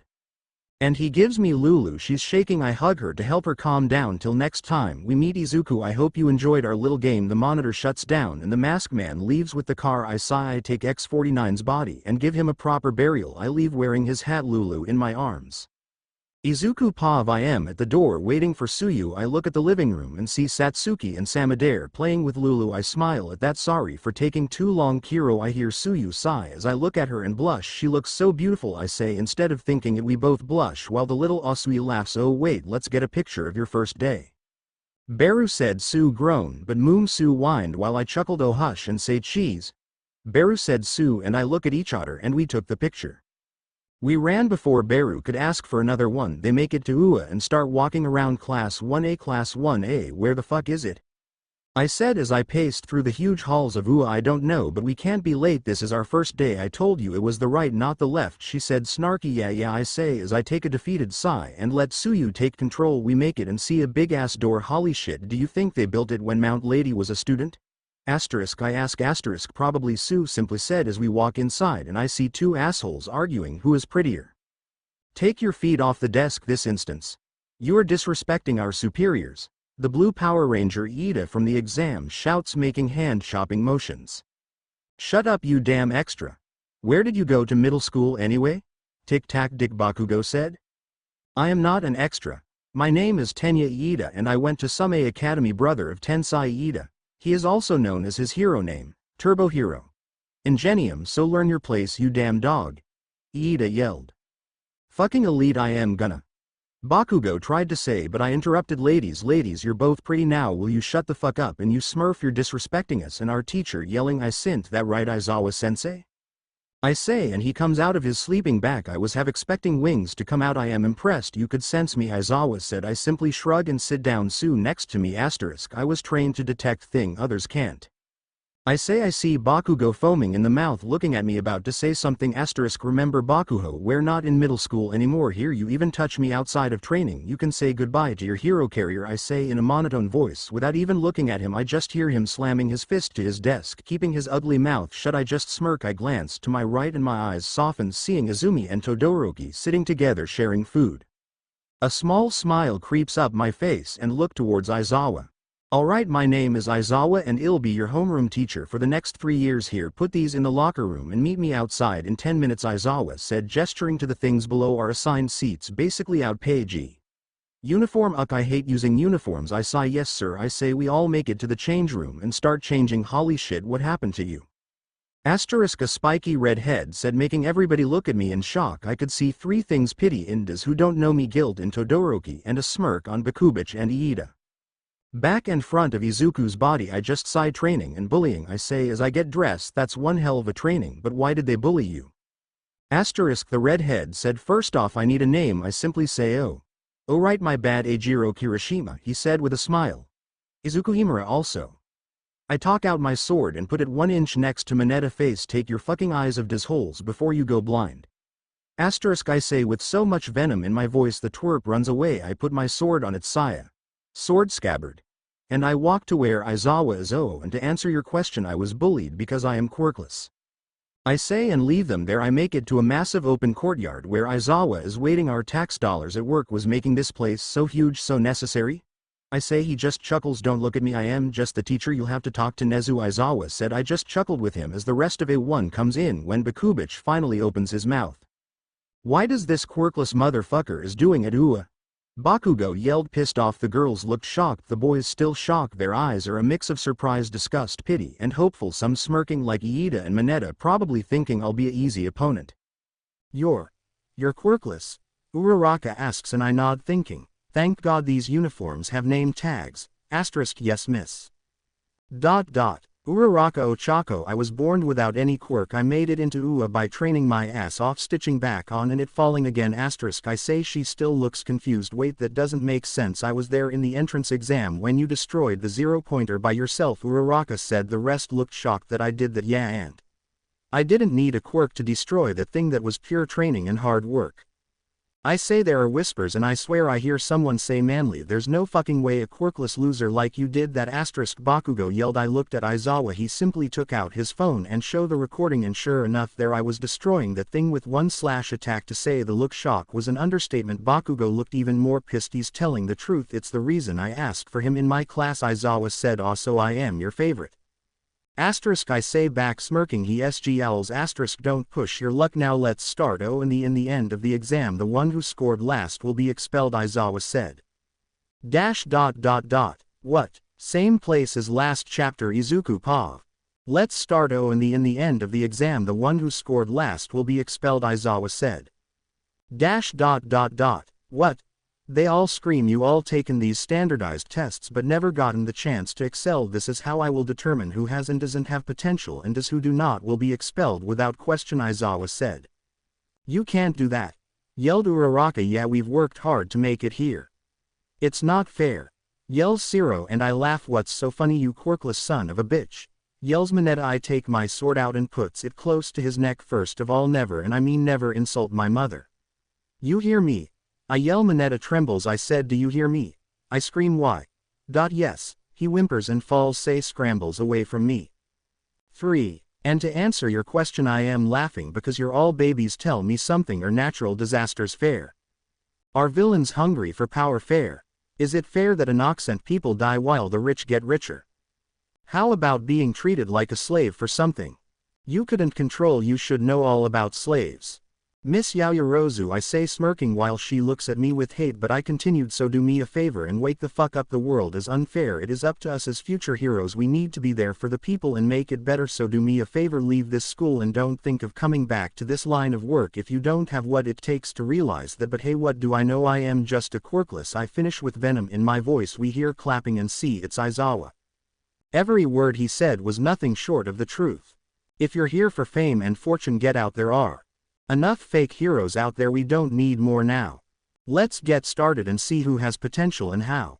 Not worth my time, Aizawa said as he threw a ball at me. You had the most points overall. I am not expecting much, just make it over 200 and I'll be satisfied, Aizawa said. This rubbed me the wrong way. I got in the circle, took a deep breath and threw the ball as hard as I could. We could hear a car window breaking. I turn white, look at Aizawa. He just shrugs. It's his fault for parking there. Now I am impressed, he said, showing the results over 500 points. I smile at that, some look shocked that a quirkless could score that high. Alright Bakugo, your next, get in the circle, Aizawa said. I left Tai circle and walked to Sue, who was talking to a pink girl. I shrug and look at Bakugo. How far could you throw a football at middle school? Aizawa asked. About 67 meters, Bakugo said. Do it with your quirk. This time Bakugo threw the ball with an explosion. Deku, Bakugo yelled. Aizawa showed the result, 705.2 meters. Hot take that, you fucking Deku, Bakugo shouts mockingly. I just ignore him and get sucked into the conversation between Sue and the pink-skinned Mina. This pissed Bakugo of, pay attention to me, you worthless piece of crap, Bakugo yells. I just look at him, no emotion on my face. Why? You're not even worth my time now, if you don't mind. I was in the middle of a conversation, I say in the most monotone voice. This sets him off and he attacks me. Aizawa and Izumi was gonna stop this, but I gesture them to let it happen. He goes for a right hook. I caught him by the wrist and threw him over my head. He falls face first on the ground. He tries to get up, keyword tries, but he feels the cold steel of my sword on his temple. Calm down, right cow, next time you do that you can kiss your hands goodbye, I say. Aizawa grabs him and gives him detention on his first day. I chuckled at that and continued the test. Time skip POV after the test cause I am lazy. Alright, it's time to announce the overall rankings, Aizawa said. He shows us the leaderboard. 1. Izumi 2. Momo 3. Lita 4. Izuku 5. Bakugo 6. Shoto 7. Tsuyu 20. Mineta ha top 5. Not bad, I say to myself. Bakugo was not having it. How the fuck is Deku higher than me? Bakugo barked. Aizawa just sigh, annoyed because of your temper and for trying to attack Izuku. You lost points. You're here to be a hero, act like one, he said. This finally shuts up, only for another little bitch to starts complaining. No. Minea cries, falling. Yo, his knees. Will you shut up, man? You didn't do well enough. No reason to act like a baby, asterisk, I say, but it goes to death ears. I didn't even get to touch Yaoyorozu big boobs, he shouts. Everyone looks at him with disgust. I was gonna pass you all, but just for that remark. Mineta, you're expelled. Get your things and get out, Aizawa said with a cold tone. Mineta leaves crying like a baby. Wait, so you weren't gonna expel us? Uraraka said. Everyone sigh a sigh of relief. I knew he was never gonna expel anyone. It was all an act, she said smugly. Everyone gave her a death stare for keeping quiet on this. Hey Aizawa sensei, didn't you expel your whole class last year because they didn't have any potential as a hero? I ask. Everyone goes pale. You were correct, now get changed and you can leave, Aizawa said as he left. I look Momo straight in the eyes. Next time don't assume things. Just because you have money does not mean that you're right. I leave, but I could feel her eyes burning the back of my head. I get change and wait for Sue. She gets there with Mina and Kirishima. Hi, I say. They both smile. Hi there, you're Izuku, right? I am Mina. Ishido, is so great to meet you. I never seen a Quirkless make it to a hero course, Mina said. I chuckled. Hey, thanks, I worked hard to get there. I say, so manly. Let's walk home together. The four of us, Kirishima said. We all agreed. Third person Pav Yagi household. Mom, Dad, I am home. Mom, come here, you're gonna want to look at this. Izumi shouts. Inko and Toshi comes. What is this, sweetie? Inko said. Izumi got her phone out and showed a recording of Izuku defending her when Mineta called her a bitch. Inko had tears in her eyes. Happy tears. He said, I am his mother. Inko said, hugging Toshi. Also happy they were one step closer of being a family again. Few days later, third person Pav, we find ourselves in Africa. A hunter hunting his prey when airplane lands, scaring it. The hunter angry goes to the plane to find a large burned man. Who are you? Asterisk. The hunter asks, why me? Little more than a fan of your work. You can call me Katsura, Mr. Sergei Kravenov, or should I call you Craven the Hunter? Anyway, I have a job for you, someone worthy to be your prey. Katsura said, who is it? Craven said, interested Izuku Himura, he said, showing a picture of him. Craven simply scoffed. Why would I waste my time chasing a child? Craven asks, asterisk, not just any child, my dear friend, a quirkless child that has trained to beat people with quirks and is the first to make it to the hero course. Katsura finishes him. This does interest me very well. I will hunt him down and have his head in my wall as a trophy. Asterisk. Craven said, determined. I would hurry if I were you. There's another hunter on its way to catch him. I believe his name was Skulker. Katsura said as he walks back to his plane, if this boy is as good as you say, then Skulker will be no match for him. I will watch him. If he wins, he will be worthy to be my prey. Craven said, following him to Japan. He, two hunters. This game will be so much fun. Just wait, Izuku, let's see how good you really are. Katsura thought. Back in Japan, third Pav, I woke up in Sue's room, happy, hugging her. I heard a test. I checked my iPhone and my smile faded. Why, hello Izuku, it's your favorite person. I have game number 3 ALL set up. You're gonna play cat and mouse. You're the mouse. See you soon. Izuku sighed, wondering what he meant. Now he woke Sue up. Sue, baby, tome to get up. I say, Karu. But I want more cuddles. Sue said, clinging to me, kissing my chest, making me blush. 5 more minutes. I go back to sleep. 15 minutes later. We're gonna be so late. This is your fault. Sue said, my fault? I tried to wake you. You're the one who seduced me with the kissing. I say back. Sue blushes. Just shut up and keep running. Sue said as we make it with minutes to spare. We sit in our seats out of breath, everyone looking at us, about to say something when a familiar voice shouts from the other side of the door. I am. Coming through the door like a normal person. Asterisk. All Might shouts, that's not at all how a normal person walks into the room. I say back. He just smiles at me. Quite right, my boy. Oh, and Izumi, you forgot your lunch, dear. He said, giving Izumi her lunch. Izumi looked embarrassed. I couldn't help but laugh. I could see a glint of evil on All Might's eyes. Oh, worry not, Izuku, my boy, your mother made you a bento box as well. He said, giving me one, shutting me up as I go as red as Izumi. You. Tell her I said thank. I stutter out and he laughs. But of course, my boy. Now to the main event. Today we will be having battle training. The class gets exited, me included. Because of that you will need your uniforms. Asterisk. All Might said, pressing a button and causing metal briefcases to appear from the wall again. I ask, this is what pure tax dollar are paying? I say to myself as I grab my suit and walk to get change. 10 minutes later, I am the first one out and I see most of my classmates' costumes, some good some bad. Sue comes close to me. Izu, you look so cool, like an ancient samurai. Sue said. I looked at her and blushed. You look stunning, Sue, and it sure is. Tight, I say as she twirls so I can get a good look at her. Cough cough. Assets. All right, everyone gather around. Asterisk. All Might said, and everyone gets in line in front of him. I gaze some glares from Momo as she sees the mark on my chest. Sue notices. Hey Izu, why is Momo looking at your birthmark?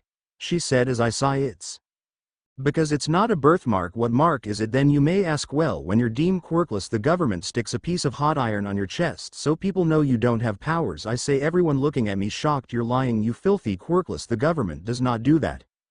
Iida yelled, getting on my face, trying to get a reaction out of me. I simply look at All Might. He sighs. What young Midoriya said is true. If you're quirkless, that what happens to you? He said, scratching his chest where his mark is. That's so wrong. Mina yells. True, but nothing we can do about it yet. If we want change, we need to fight for it. Now let's get back to class. Don't you agree, All Might?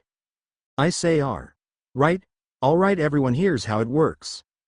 You will be divided into teams of 2. Two teams will face off with one playing as the villains and the other like arrows. The objective of the heroes is to capture a weapon. The villains will be protecting you. Have 20 minutes to get the weapons or the villains wins.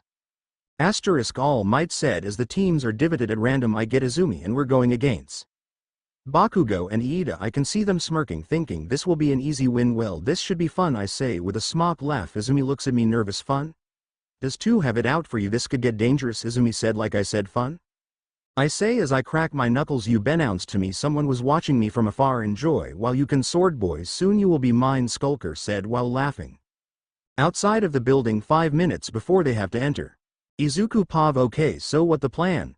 Said Izumi. Well, Bakugo will without a doubt go after me first. I'll fight him off while you go for the bomb. I say. I could see Rhe worry in Izumi eyes. You can't take on Bakugo. Izuku. Hell killed you, your quirk.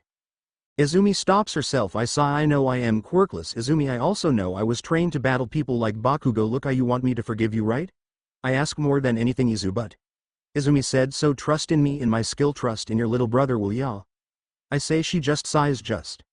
Just be careful, she said. I smiled. The 5 minutes were up. All Might told us to begin. We went our separate ways to complete my mission.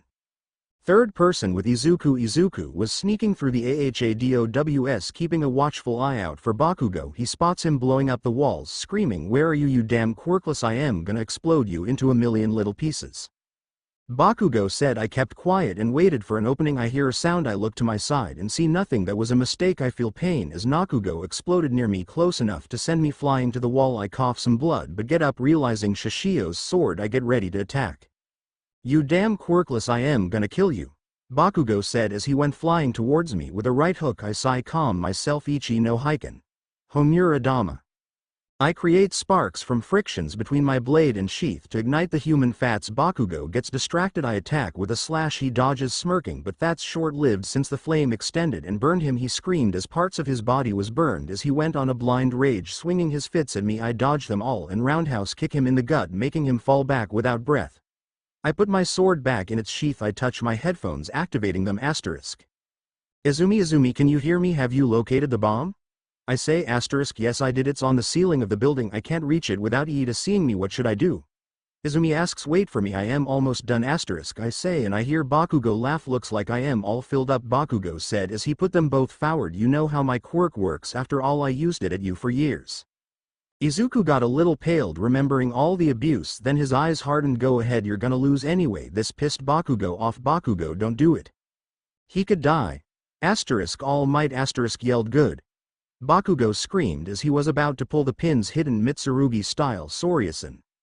I grab Kenshin's sword and attack with a drawing cut. Bakugo dodges it. I follow up with a strike with the sheath, knocking him out cold. Like they say, it ends not with a bang but with a whimper, I say as I go to the ceiling and see Iida and Izumi fighting there. Too distracted, I simply walked to the bomb and touched it. The hero teams wins.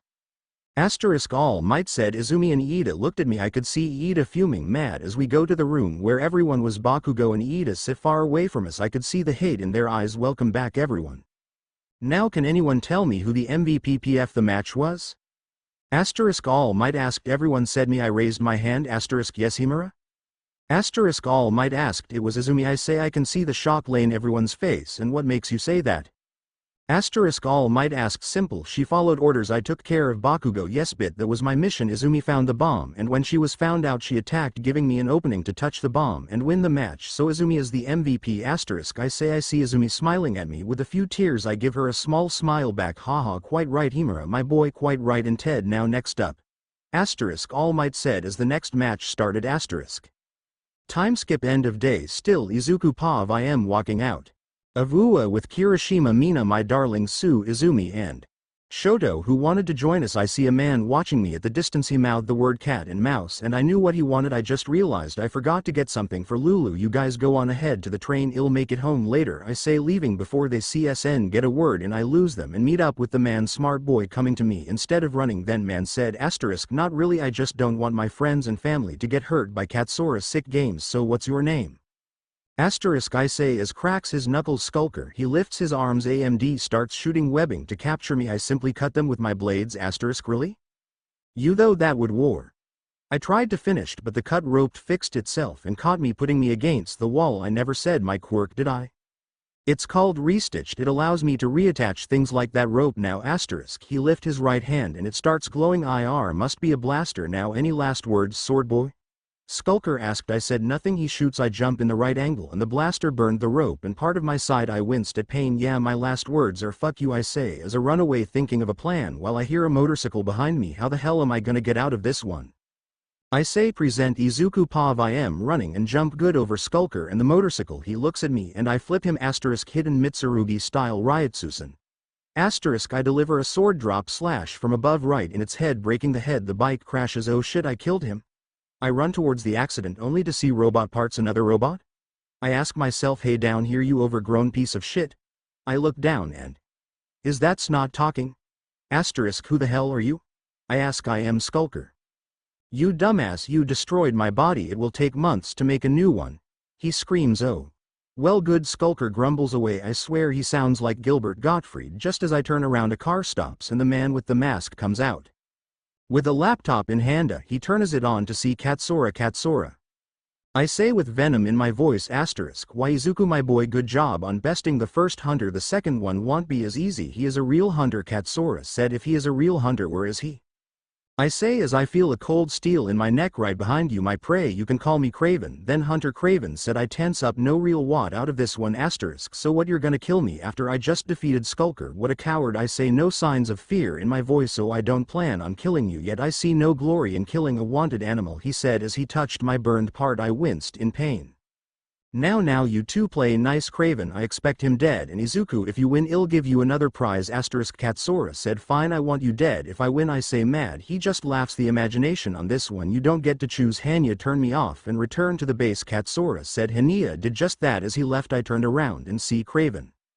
If you don't plan on killing me, can you put the knife away? I asks. He does and starts leaving. I'll be back soon, swordboy. Your head will be in my wall, I promise you that, Craven said. I touch my neck, a little bit of blood coming out. The name's Izuku Himura, and I won't lose to the likes of you, I say back. He ignores me and leaves. I go home back to the Asui resident only to find Izumi, Todoroki, Kirishima and Mina there. Crap, I say under my breath. They look at me. Hey Izuku bro, come join us, we're gonna watch a movie.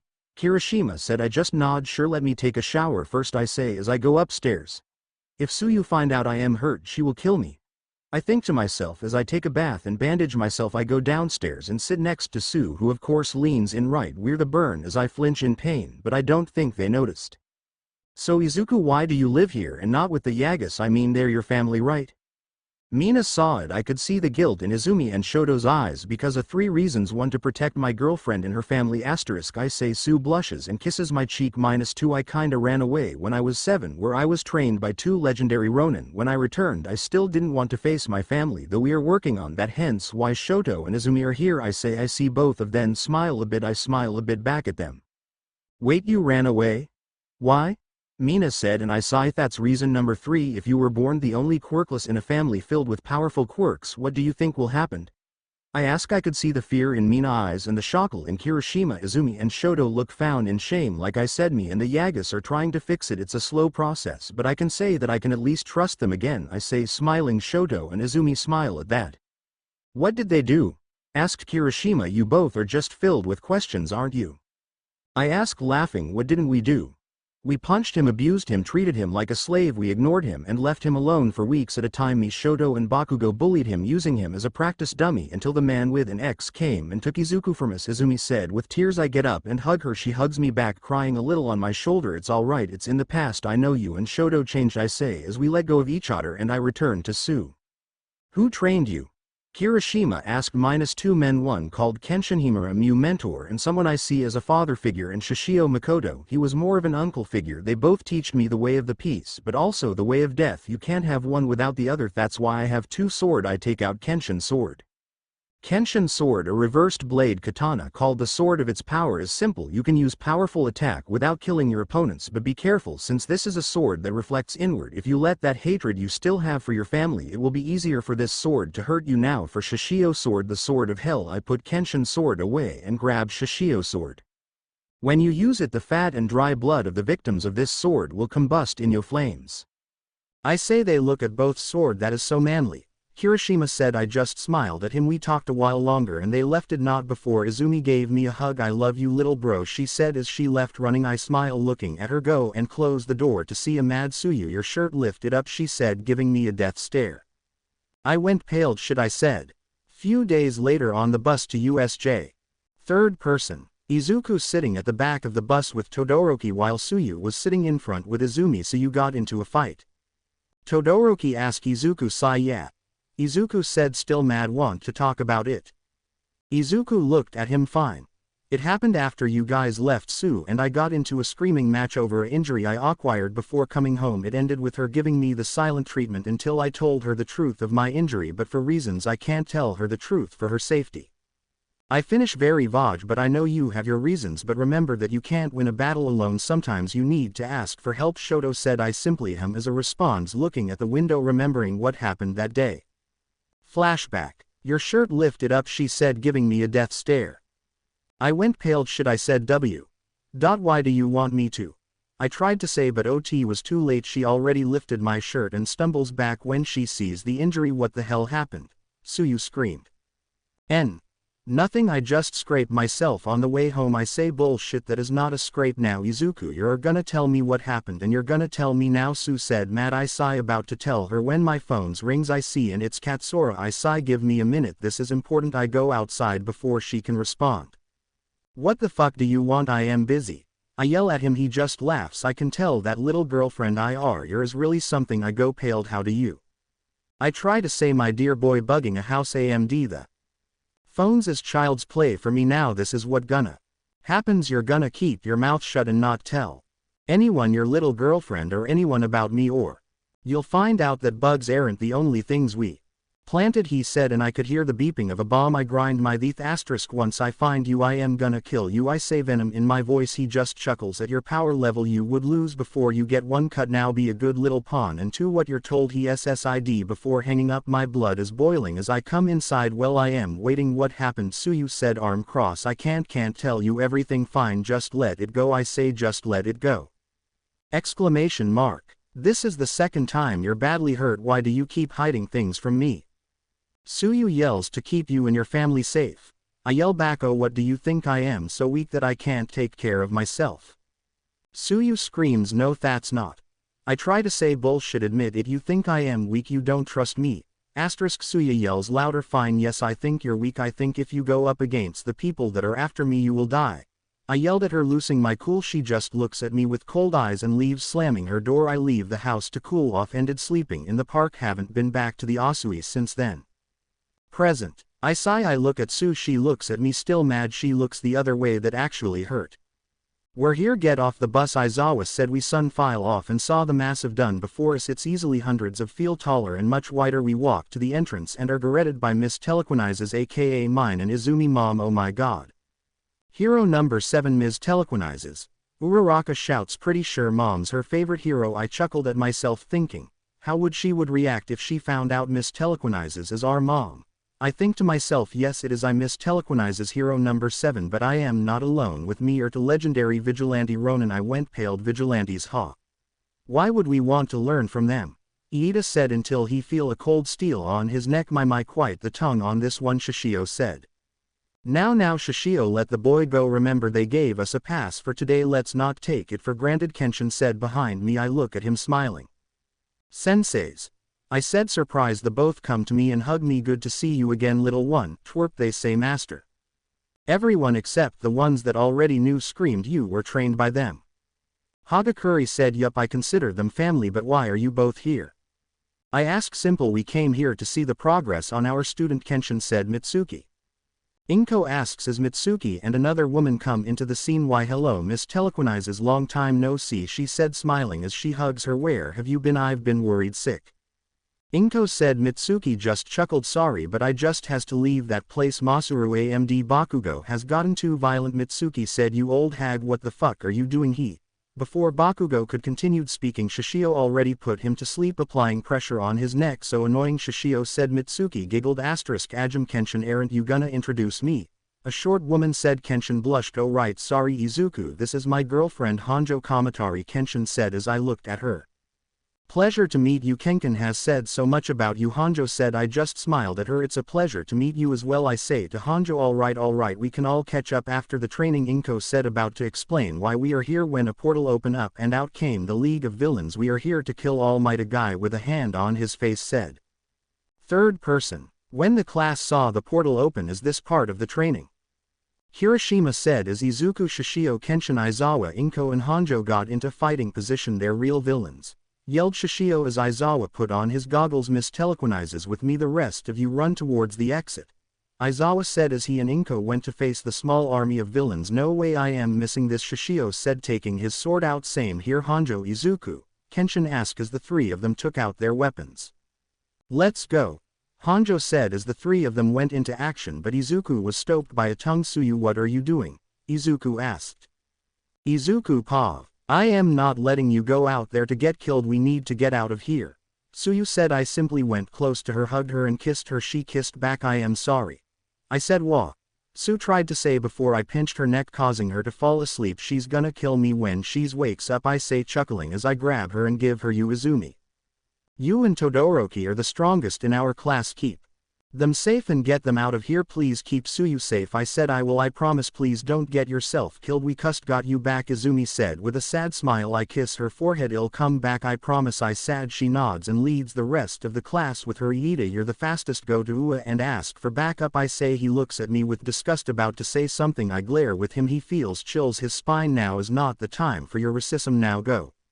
Song now, I yell. He just nods and runs to get help. I grab Shishio's sword. They're bound to hell. They're gonna suffer every step of the way. Asterisk, I say to myself as I run inside and see the heroes and my senseis fighting. I jump in front a group of villains. Ichi no Heiken, Homura Dama Banzai. I yell as I create sparks from the frictions between the blade and sheath to ignite my sword and cut the enemies without mercy. Alright then, I say, looking at them all with the eyes of a killer. Who's next? Asterisk, a villain with wings got up into the air. I could see his hands had claws as swooped down to attack me. I simply went running towards him and cut him in half. The blood spilled over my body and a little towards Inko. She looked at me in shock, not of what I did but worried that I was there. Izuku, get out of here, we can handle this, she screamed. I look into her eyes. I could see a fear only a mother could have for her son. I smile at her but quickly get serious. Mom, look out. I move her out of the way and impale a villain in the head. I took my sword out, causing the head to open as the body moved a little on the floor until it went cold. I look at her, blood on my face. We are in a battle now. It's not the time to be my mother now. It's the time to be the hero I know you are, I say as we get surrounded. My mother and I get back to back. You better make out alive or you're grounded, mister, she said. I just laughed. Deal. Now the villains runs towards us. Nino Heiken, Gurren Kana. I fill my gauntlets with gunpowder. Originally this was for Bakugo, but oh well. Asterisk, I ignites them with the sparks caused by my sword, thus causing an explosion that badly hurts the villains on my side. I look and see my mother using her telequinizes to throw the villains towards one another. I run towards a new patch of villains, cutting the villains like butter. I see a villain about to get Hanjo. I get behind the villain and stab him in the gut. I take my sword out. He falls, destined to die in a few minutes due to blood lost. Hanjo looks at me and smiles. Your senseis taught you well, but I thought heroes don't kill, Hanjo said. I look at him puzzled. I am a warrior and a samurai. I save the innocent, but I am not a hero, at least not the hero we have today. I am more of the first heroes who killed who needs to be killed. Now we can talk more about ideals later. For now, keep fighting. I weigh. Hanjo nods and we went our separate ways. A villain made of metal tried to chop me. I stop him with my Suba guard. I looked at him quirkily, finding his weak spot, took my saya and used it to poke his eyes to push him. His skin went back to normal. I jumped towards him and used my sword to cut him almost in half. I see three villains about to attack my masters. I simply cut his neck. The other two went running towards me. I cut one's neck. I dodged. The other went behind him. He turned around just in time for me to stab him in the gut. I take out my sword, put it in its saya and kept running. I see my senseis. See what I've done. Good job, twerp. We taught you well, Shishio said. I swore I would never kill again, but you made no such promise, so take this scum to hell where they belong, Kenshin said as they continued to fight. I come across a villain blocking my path. I took my sword out and cut him open before he could react. I got you. Know my hands are able to stop any attack. No way you can beat me, a villain screamed. I look at him, no emotion on my face, run towards him and cut his hands by the wrists. Blood shoots out as he screams in pain. Shut up and die, I say as I cut him by the stomach. As the Tio have slides and dies, I continue forward. A villain transform into a beast. I pull my sword back and cut him, turning him into dust.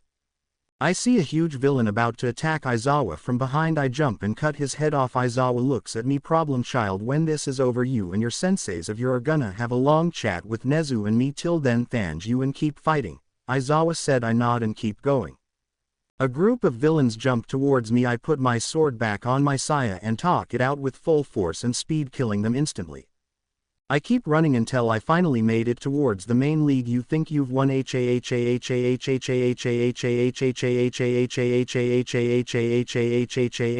killed this pest. Shigaraki said. I felt something behind me and I jump avoiding its attack. That's when I see it. That must be the Nomu. I say to myself as I get into fighting position. Present time. I launch myself to the Nomu, immediately cutting his arm off only to be punched in the gut by the Nomu, sending me flying. I spit out blood as I crash land several feet away. Ha ha ha ha ha, you damn fool, this Nomu was made to kill All Might. What chances does a quirkless kid like you have? Shigaraki said, laughing. I simply got up and wiped blood out of my mouth. I rest my katana on my shoulder and look at him and the Nomu. Are you done? I say in a monotone voice. What dose you say? Shigaraki said, getting mad. I said, are you done? Yes, I know I am quirkless, so what? You think just because of that I am gonna run away like a coward? I am a warrior. I will fight till my last breath if it mean protecting those around me. Now I point at the Nomu with my sword. Come get some, you monster. If it takes my life, I'll make sure to take you with me. I weigh as I dash faster than the Nomu can react and attack. Sui no Heiken, Kaguzuchi. Last secret sword. Fire-bearing spirit god. My ultimate attack with Shishio's sword. I activated NY, scraping my blade from the base to the tip on the end of the sheath, creating a small fire cyclone around the edge. I slash the Nomu, which engulfs it in a pillar of flame, incinerating the Nomu entirely to ash. Your flaw was he can't regenerate. If there's nothing left to regenerate, I say, looking at Shigaraki. You bastard, I'll kill you. Shigaraki said, but was stopped by the mist guy. Tamura. Shigaraki, we need to leave. Mist guy said, shut up, I am in charge. I say, we keep fighting. Shigaraki said. Mist guy said nothing and stepped back. Shigaraki got ready to attack, but before he could do anything I dashed to him with all my strength. Nice try, but that won't work, Shigaraki said as he caught handle, but I used the Kashira pommel to hit his forehead.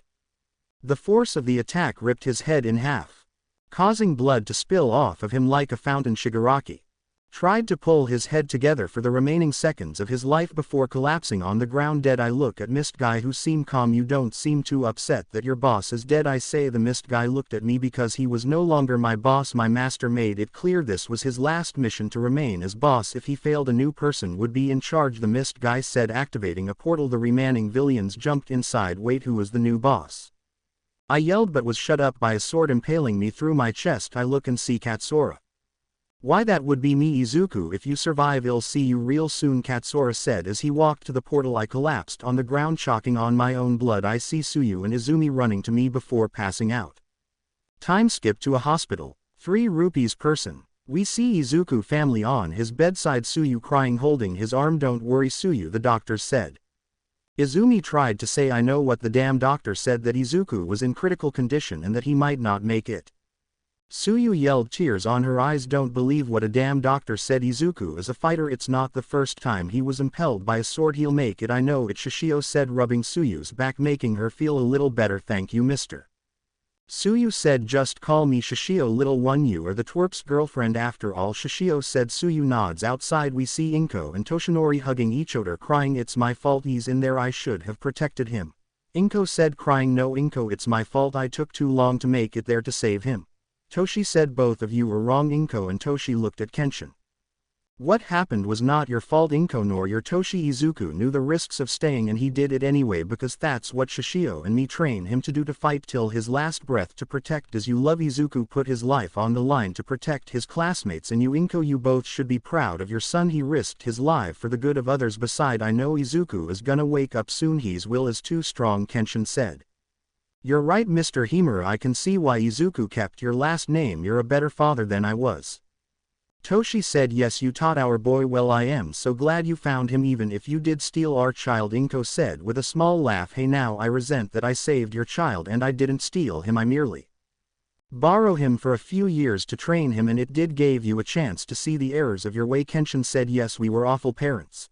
Toshi said. Both him and Inko looked down in shame. We all make mistakes, Mr. Yagi. The important thing is you're both trying to fix your mistakes. Now come along inside, you should be here for your son. Kenshin. As Shishio goes out and the Yagas goes in, Kenshin gets serious. You saw him too, didn't you? Shishio said. Katsura Kogoro, he's still alive apparently. Kenshin said, yeah, I thought I burned him alive. Apparently not. You know our training isn't gonna be enough for Izuku to go against him, right? Shishio said. Kenshin sighed. I know, but I know someone who can teach him and become a better than as my teacher, Hiko Seijiro. Third person Pav. It's been 3 days and Izuku still in his coma. Everyone is worry sick. It was early morning. Tsuyu was the first to visit Izuku. We see Tsuyu sitting next to him holding Izuku hand. The beep of the monitor the only sound on the room. Tsuyu starts seeing Izuku. Eyes start to open. Tsuyu inhales in surprise. Tsuyu Pav. T. Tsuyu, what happened? Izuku asked. Why? You're awake. I say, tears falling from my face, choking a little. Thank God. You're awake. I was so worried, I say as I cover my face with my hand, crying. I feel Izuku taking my hands of my face and caressing my cheek. Page. Please don't cry, Tsu. What happened? Izuku asked as he cleans my tears. I sniffle a little. Why? You don't remember what happened? I ask. Izuku just nods. No, I sigh, my breath shaking. T. Why? You.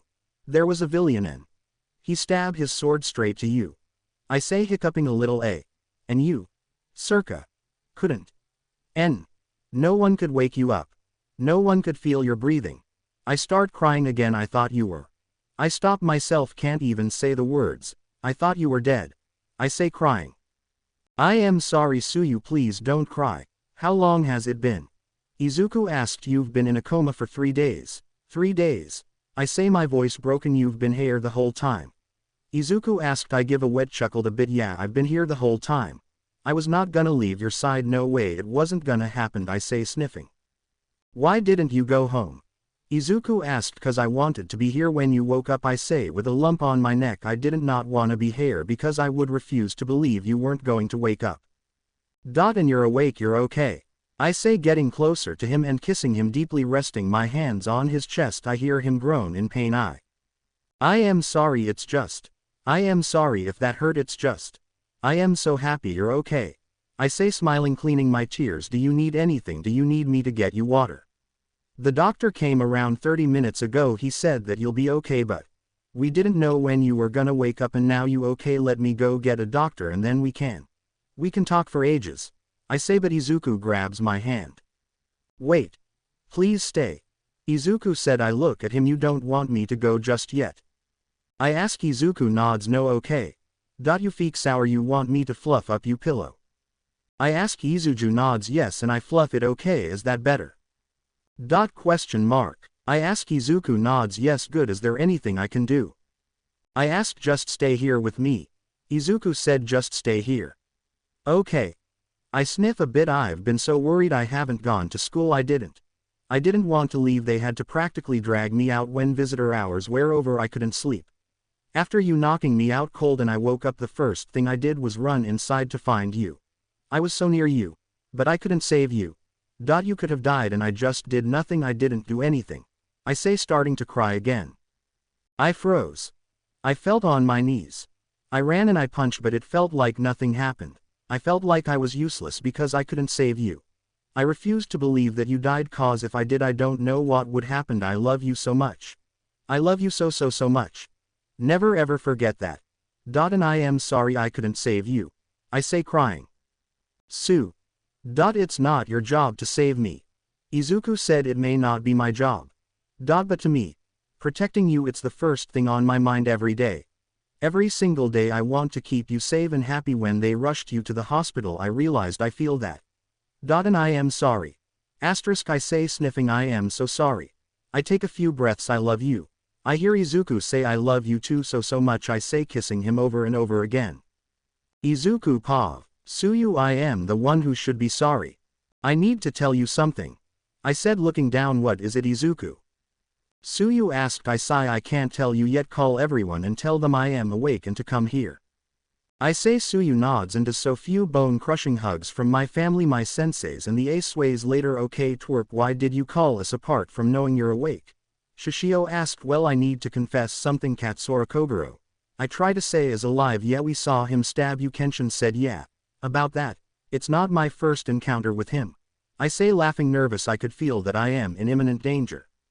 Explain, Kenshin said with a smile that could kill. I sigh and tell them about Katsura games, the hunters, the bugs and bomb everything. The first thing they do is punch me in the head by both my senseis. Ow.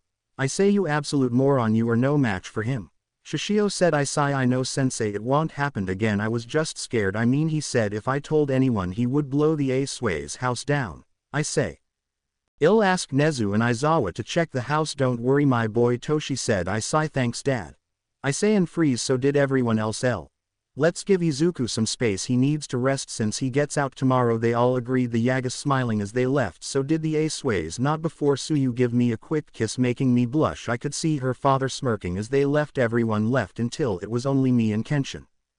It's good that you're giving them a chance, my son, Kenshin said. I know, but you're still my main father. I will carry on the Himura legacy, I say, smiling at him. He smiles back. Good, now get some rest. Tomorrow we need to talk to Izawa and Nezu, and I also need to tell you after the sport festival is over you will train with my former teacher the drunk. I'll tell you more after tomorrow, he said as he left. All I could think of is, what did he mean sport festival? Izuku Pav. I got out of the hospital with my sensei Kenshin and his girlfriend Hanjo. As soon as we got out I got a phone call. I looked at the number and my mood soured. I answer. What do you want, Katsura? I say, venom in my voice. Kenshin gets serious as well as I put the phone on speaker. Oh Izuku, always so cold with me. I just wanted to see how you were doing after the last time we saw each other. Katsura said I was doing fine until you called, so I repeat, what do you want?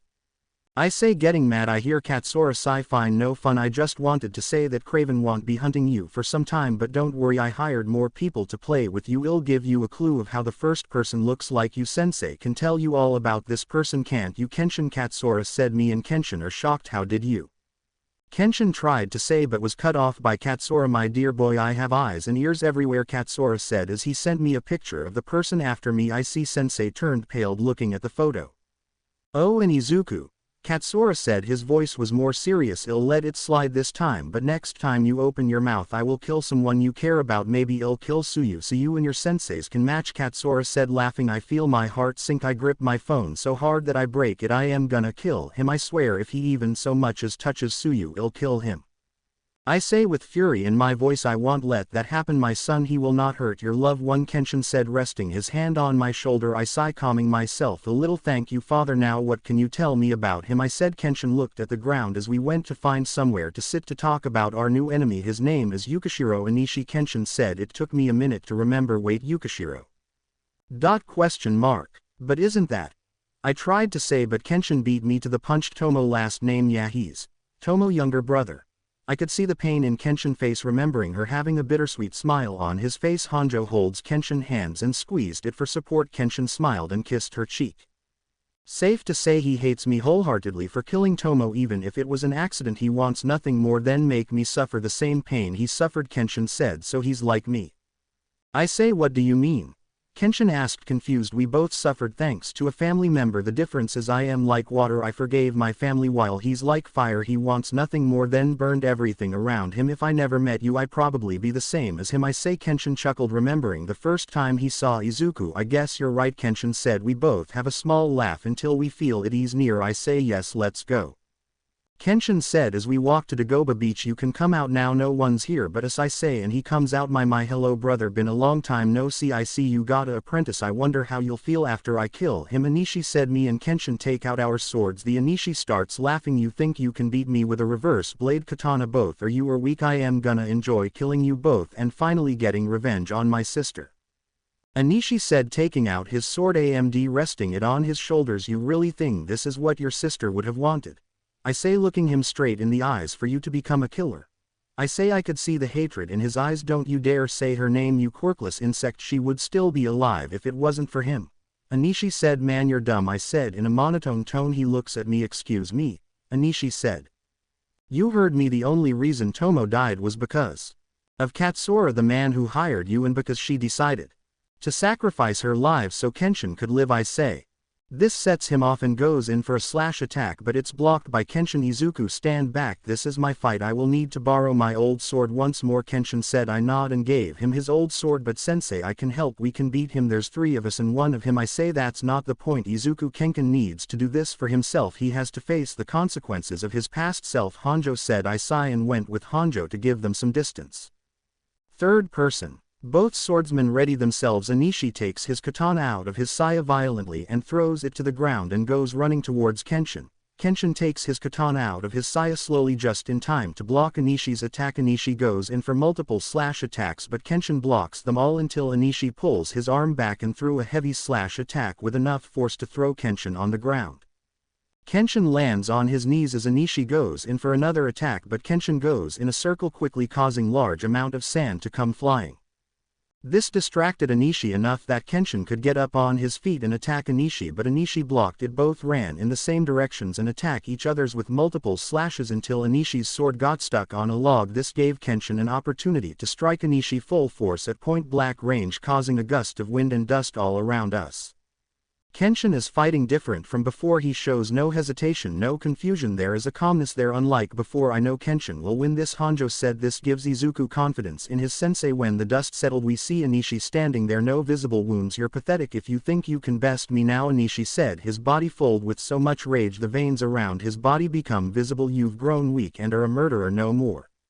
It's time, Anishi said as he went so fast he disappeared and reappeared behind Kenshin. Die, Anishi said as he went in for another heavy slash attack, but Kenshin dodged it only to be caught by Anishi's sword. Kenshin blocked it with his own sword, stopping home from killing him but also blocking Kenshin from escaping. The only atonement you will ever realize will be that of your own death, Anishi said as Kenshin struggled to escape. To no avail, you will be justly and severely punished before you ever find the peace you seek. Kenshin, that is the meaning of Shinshu. Does who live must act in the place of does who have died. You are a criminal, Anishi said as he headbutted Kenshin, causing Kenshin to go weak. So die like one, Anishi said as he then punched Kenshin, holding both his hand together in a fist, causing Kenshin to fall to the sand. Anishi slams his leg on Kenshin's head, making Kenshin stay in the sand without oxygen. Father Kenkin. Both Izuku and Honjo screamed but did nothing, knowing Kenshin wouldn't want any interference. I will make you suffer and scream. You took my sister, you destroyed her happiness, Anishi said, grabbing Kenshin by the hair, lifting him up. Kenshin breath while also blood coming down from his mouth. Suffer, Kenshin, Anishi said, punching Kenshin straight in the jaw. Die, Anishi said, punching him again on the face, breaking his nose. Then he punched Kenshin repeatedly in the gut, Kenshin grunting in pain as the air leaves his body. You miserable dog, Anishi said as he threw him on the ground. Kenshin grabbed his sword. Anishi jumped back, causing a gust of sand to block the 2 swordsmen. When the dust cleared, we see Kenshin standing holding his sword, his face down. Kenshin pulls his face up and coughs blood. I have no fear of dying, but this life is no longer only mine to live. I also must live for my family and for Tomo, who gave her life for me, Kenshin said, lifting his sword. For the rest of my days I risk my sword and my mind for the people who survived the bloodshed of my youth. This was the answer I received as a way of atonement from the smile that Tomo last offered to me. This is my promise, Kenshin said. Kenkin. Honjo said, her hand covering her mouth. You don't understand. I don't care about those other people in the world that you busted and are trying to make amends for. All I care about is what you did to my sister, Honjo said, grabbing his sword while hot tears fall down his face. She was the only thing I had left, and you made my own life pointless cause you took her from me. I have nothing! Exclamation mark. Who am I to protect now? All I am left with is this burning hatred and anger, Anishi screamed. Kenshin looked down at his sword. I realized it was my hand that started this fire in you, Kenshin said, putting his sword back on his saya. And if this anger is the only truth you know in the world, then so be it. Whether I win or lose will not decide the course of our fates, Kenshin said as it starts snowing. Both swordsmen have flashback about Tomo and Anishi strikes Kenshin, but Kenshin pulled his sword out of his saya with fighting speed, breaking Anishi's sword. Anishi falls on his knees. Weak and in pain, Kenshin puts his sword next to Anishi's hands as he kneeled down in front of him. Anishi, I am sorry, it's no use, there's no stopping this guilt I bear, but if there's any chance that my life is payment for Tomo's will banish your hatred, I give you my life in exchange so that you can be happy again. Kenshin finished as Anishi grabs Kenshin's sword and gets up. You will accept this punishment then, Anishi said, lifting the sword. *, you will bear it. Asterisk Inishi screamed but stopped when he saw Hanjo protecting Kenshin's body. In Inishi's mind, Hanjo transformed into Tomo. Hanjo, looked at Inishi.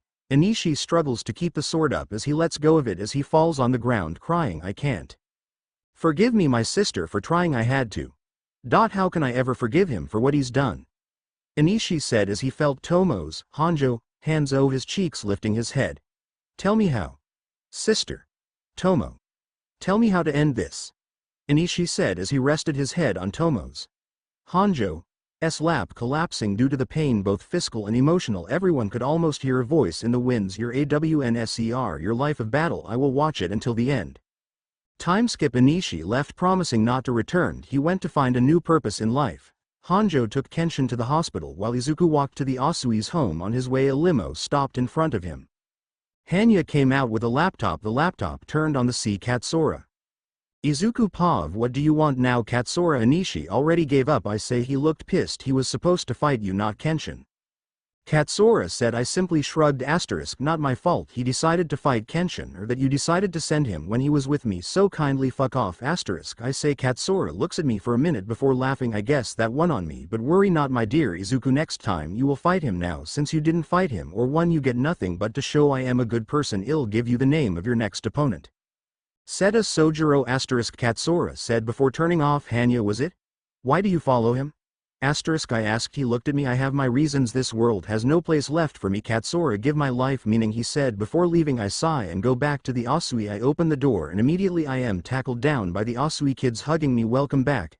The kids say. I laugh, look inside and see everyone minus Hanjo and Kenshin there for a welcome back party. I smile as we enter to have some fun.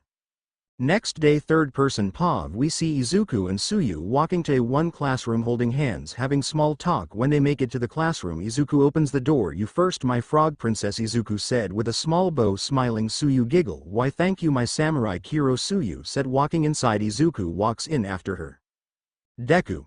Bakugo Schultz getting on my face. "I bet you think you're hot shit since you fought at U.S.J. Well, you're still a shitty Quirkless. WHO will never surpass me."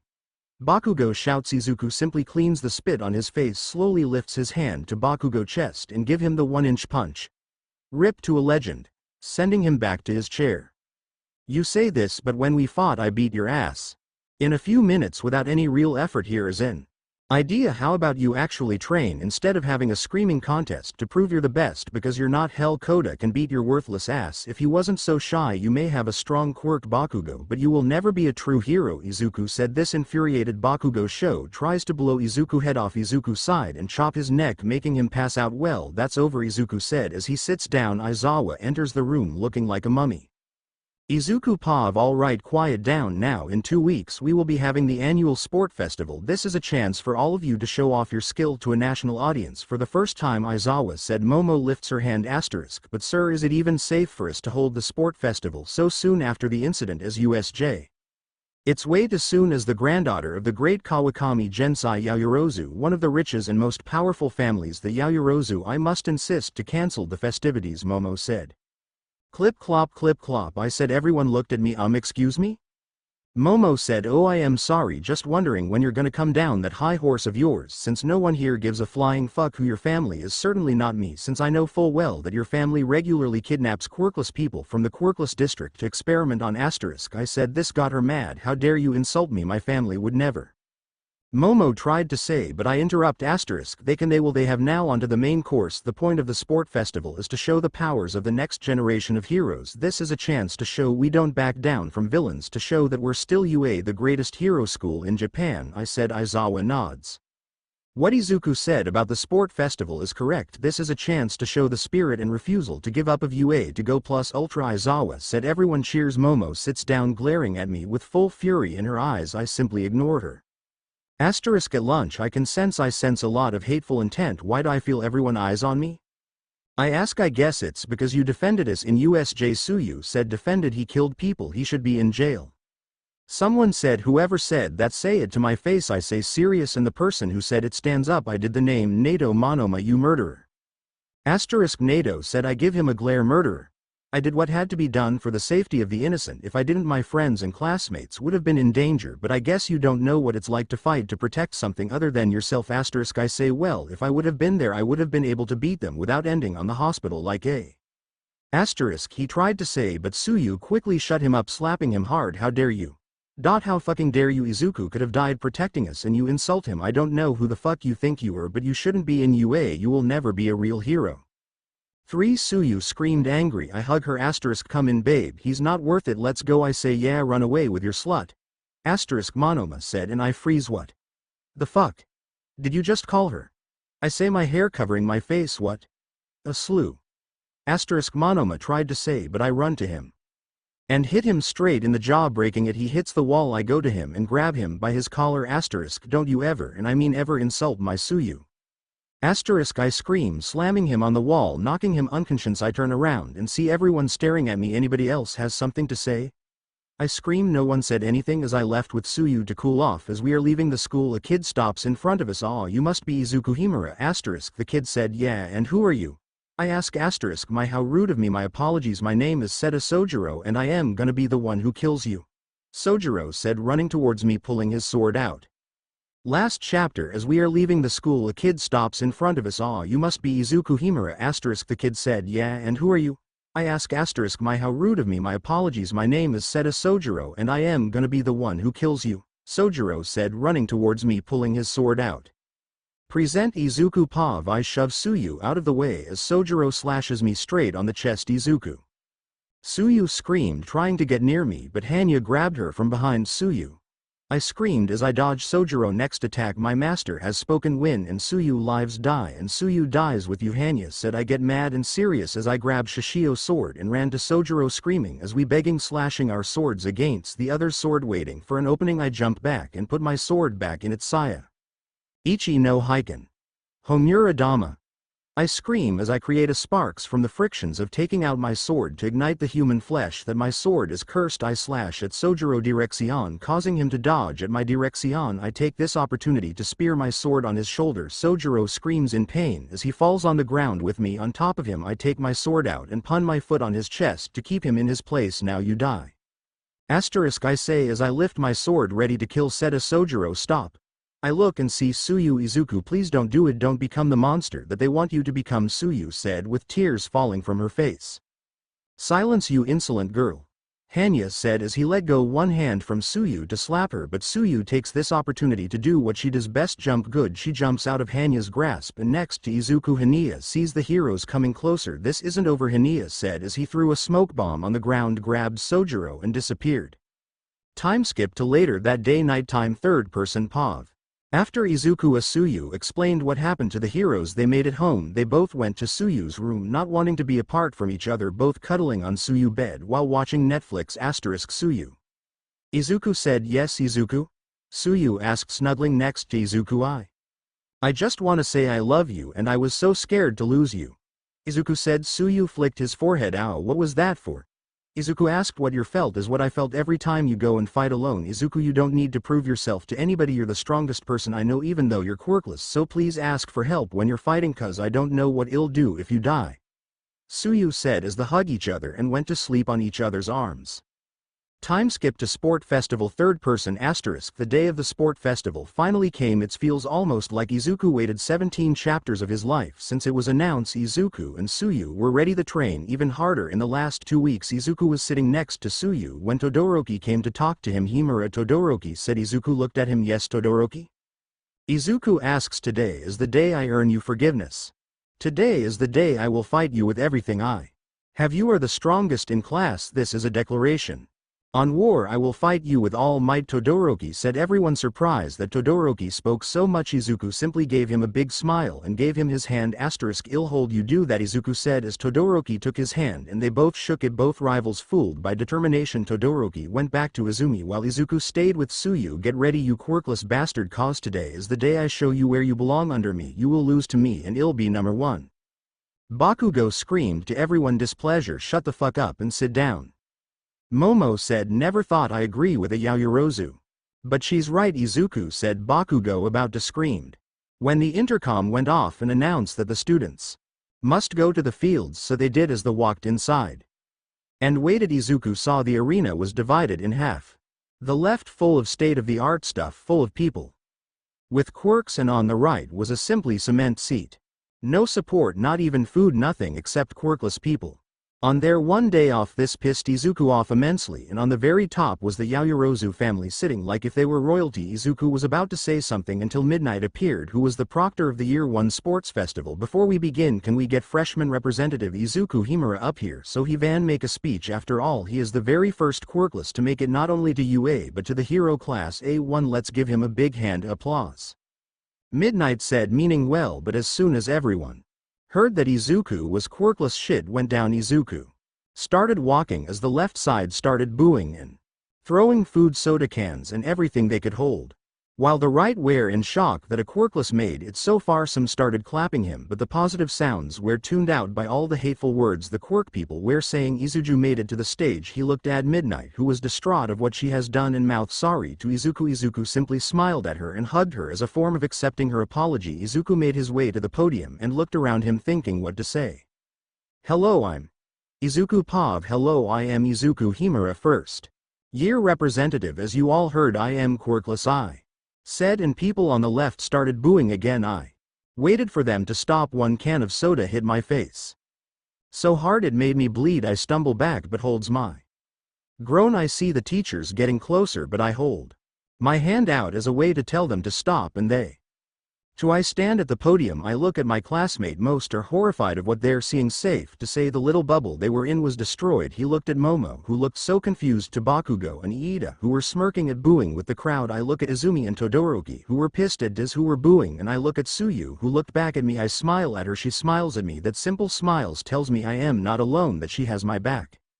The booing stops after a few minutes and I continue like I said. I am Izuku Himura and I am quirkless. This speech is not for everyone. This goes out to all the quirkless on the seats and every quirkless man, women, and children watching right now. My fellow quirkless, we the quirkless live in a world where people can have amazing powers, are born with strange mutation giving to them by birth, and because of that, as people with amazing powers, we are nothing more than slaves to most of them. And so I ask you now, is it because no one has dare challenge them? Because we are the lowest rank of all the subspecies of humans? Because we don't have quirks? Because we are fated to die helpless? Not a chance, no way. Decades back, before the Third World War, people were free to use their powers as they like. Hero, oh no hero. But after the war, people with quirk, people with mutations, and the quirkless, we all battle against each other, and we not only fought amongst them, we lived to survive to this day. Do you ever ask yourself, how is it that we were able to fight alongside with them? Is it because we are specialized in violence? We don't have powers like the people with quirks. We are not unique like the people born with mutations. So then what made us able to fight with them? We must has been warriors, right? Nay, my brethren, we were able to survive and to fight because we are weak in every era, in every place. The strong sharpen their blades while the weak sharpen their brain. Then why are we in such a position now? It's because the new society has broken the fangs of the strong, and they have learned to sharpen their minds just like we had to, out of necessity. Now the wisdom, the strategy that we the weak once monopolized, the power to beat all the odds, the strong has gained them all. That what brought us to this state, to be treated like slaves to them. I said, I look around and see some students look down in shame. I look at the right and see the quirkless hang their head down because it was the world they live in. Now answer me this, what makes you bow your heads like that? I say no one answers. Do you hear me? Why do you bow your heads? I say again, everyone looks at me. You should be proud to be quirkless. We are the weak just as we have always been. Can't you see nothing has changed at all? True, the quirk and mutants can imitate our weapons, but they will never master them. Why, you ask? Because in the heart of our strengths lies a fearful anxiety born out of our most humiliated weaknesses. This fear just giving us the insight to not only escape from quirks but to learn its secrets. It has given us the wisdom of experience because we must predict the future to survive. I say it once more, be proud to be quirkless. We are the noble weak who has throughout history torn out the throats of those who sit and boast of their strength. I am not here for you, the people on the left booing. I don't give a shit about any of you. I am her for it is on the right, my people, the quirkless. I will be your savior. I will be Izuku, the first quirkless hero, Izuku, the quirkless savior. I hereby declare that I will live as the weak, protect my weak brethren, and I will use the weak's wisdom to make the strong bow before me. We are as we once were and as we will always be here. This, my people, you are part of a long legacy, the smartest of the subspecies, one that could become anything because we came into this world with nothing. I finish breathing heavily. Silence was heard then.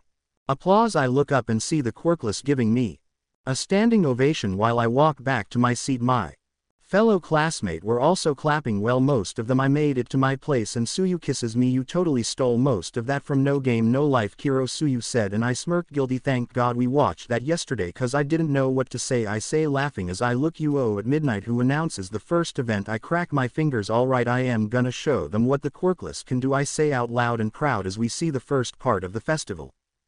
Third person Pav. After Izuku's speech, Midnight announced the first event, the obstacle course. Everyone got into position to start the first event. When the starting gun was fired, everyone was rushing the tunnel when Todoroki covered the floor with ice, making it hard for people to run. Izuku took out Shishio's sword.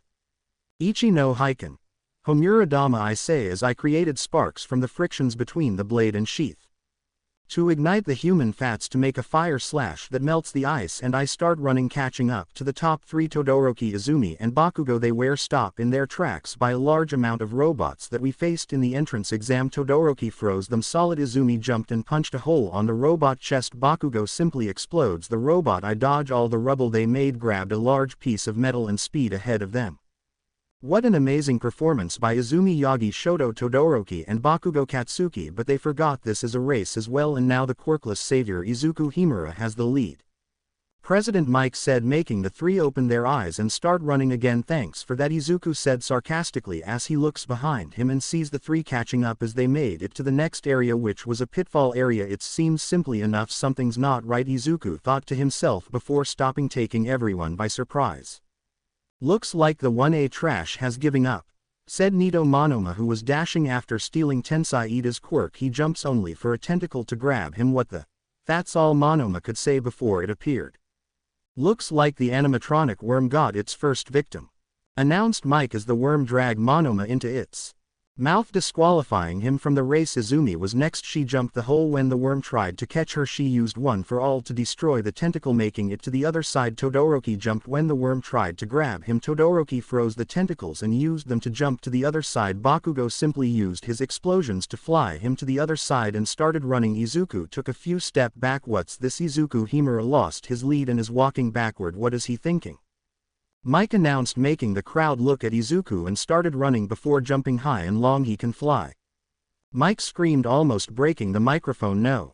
Jump good **. Izuku said to himself as he made it to the other side and started running again, catching up to the other three, making it to the final obstacle, the minefield. Our four main contestants are neck and neck. Who will win? Will it be Shoto Todoroki using an ice bridge to run over the mines like the American pro hero Iceman, or Izumi jumping over the mines looking just like her father All Might, or will it be the explosion expert Bakugo using his explosions to fly over the mines? Mike said as the three were getting close to the finish line. Izuku needed to think of something, and fast. He got an idea so crazy it might work. Tsuyu is so gonna kill me after this, Izuku said as he got to work. He started digging up the mines. What is Izuku Himura doing? Did he give up? Mike said, making everyone look at Izuku as he put the mines in a pile until he had enough. He used the huge piece of metal he has been holding on to from the first area as a bobsled and skyrocketed to the front, passing Izumi, Todoroki, and best of all Bakugo. Once in front of them, he turned around and slammed the piece of metal on the ground, activating a mine that sent Izuku ahead while pushing Izumi, Bakugo, and Shoto back, winning the first round. This is amazing. Izuku Himura has shot himself to first place! Exclamation mark. With Shoto Todoroki on second, Izumi Yagi on third, and Bakugo Katsuki just shy of fourth place. Mice said as THR crowd started cheering Izuku. Well, the Quirkless crowd, at least the Quirkful one, were in shock. A Quirkless made it to first place as Izuku was enjoying the cheers, waving to the crowd. Shoto and Izumi came close to him. That was amazing. Izuku, can't believe you did that, Izumi said, hugging him. Todoroki nods. It was insane. You're lucky you're not hurt, or you would have gotten an earful from Aizawa, a recovery girl. Todoroki said, chuckling. I know, right? Izuku said, smiling and laughing. Then someone joined on the laugh, only her laugh was deeper and slower. They looked, and it was Tsuyu. Izuku, Tsuyu said with such venom, getting closer, taking her tongue out. Izuku pulled and tried to get away, but Izumi wouldn't let go. Sorry brother, but what you did was really stupid. Don't think you're getting out of this one, Izumi said with a sickening sweet smile and a tick mark. Izuku gulped as he looks at Tsuyu, who had a demon aura. Is this how I die? Izuku said. Third person after Calvary battle. Let's get to the good shit. What an extraordinary event. Izuku Himura, the first Quirkless to make it to UA and the hero course, has won both the obstacle course and the cavalry battle. Lita, give him some applause.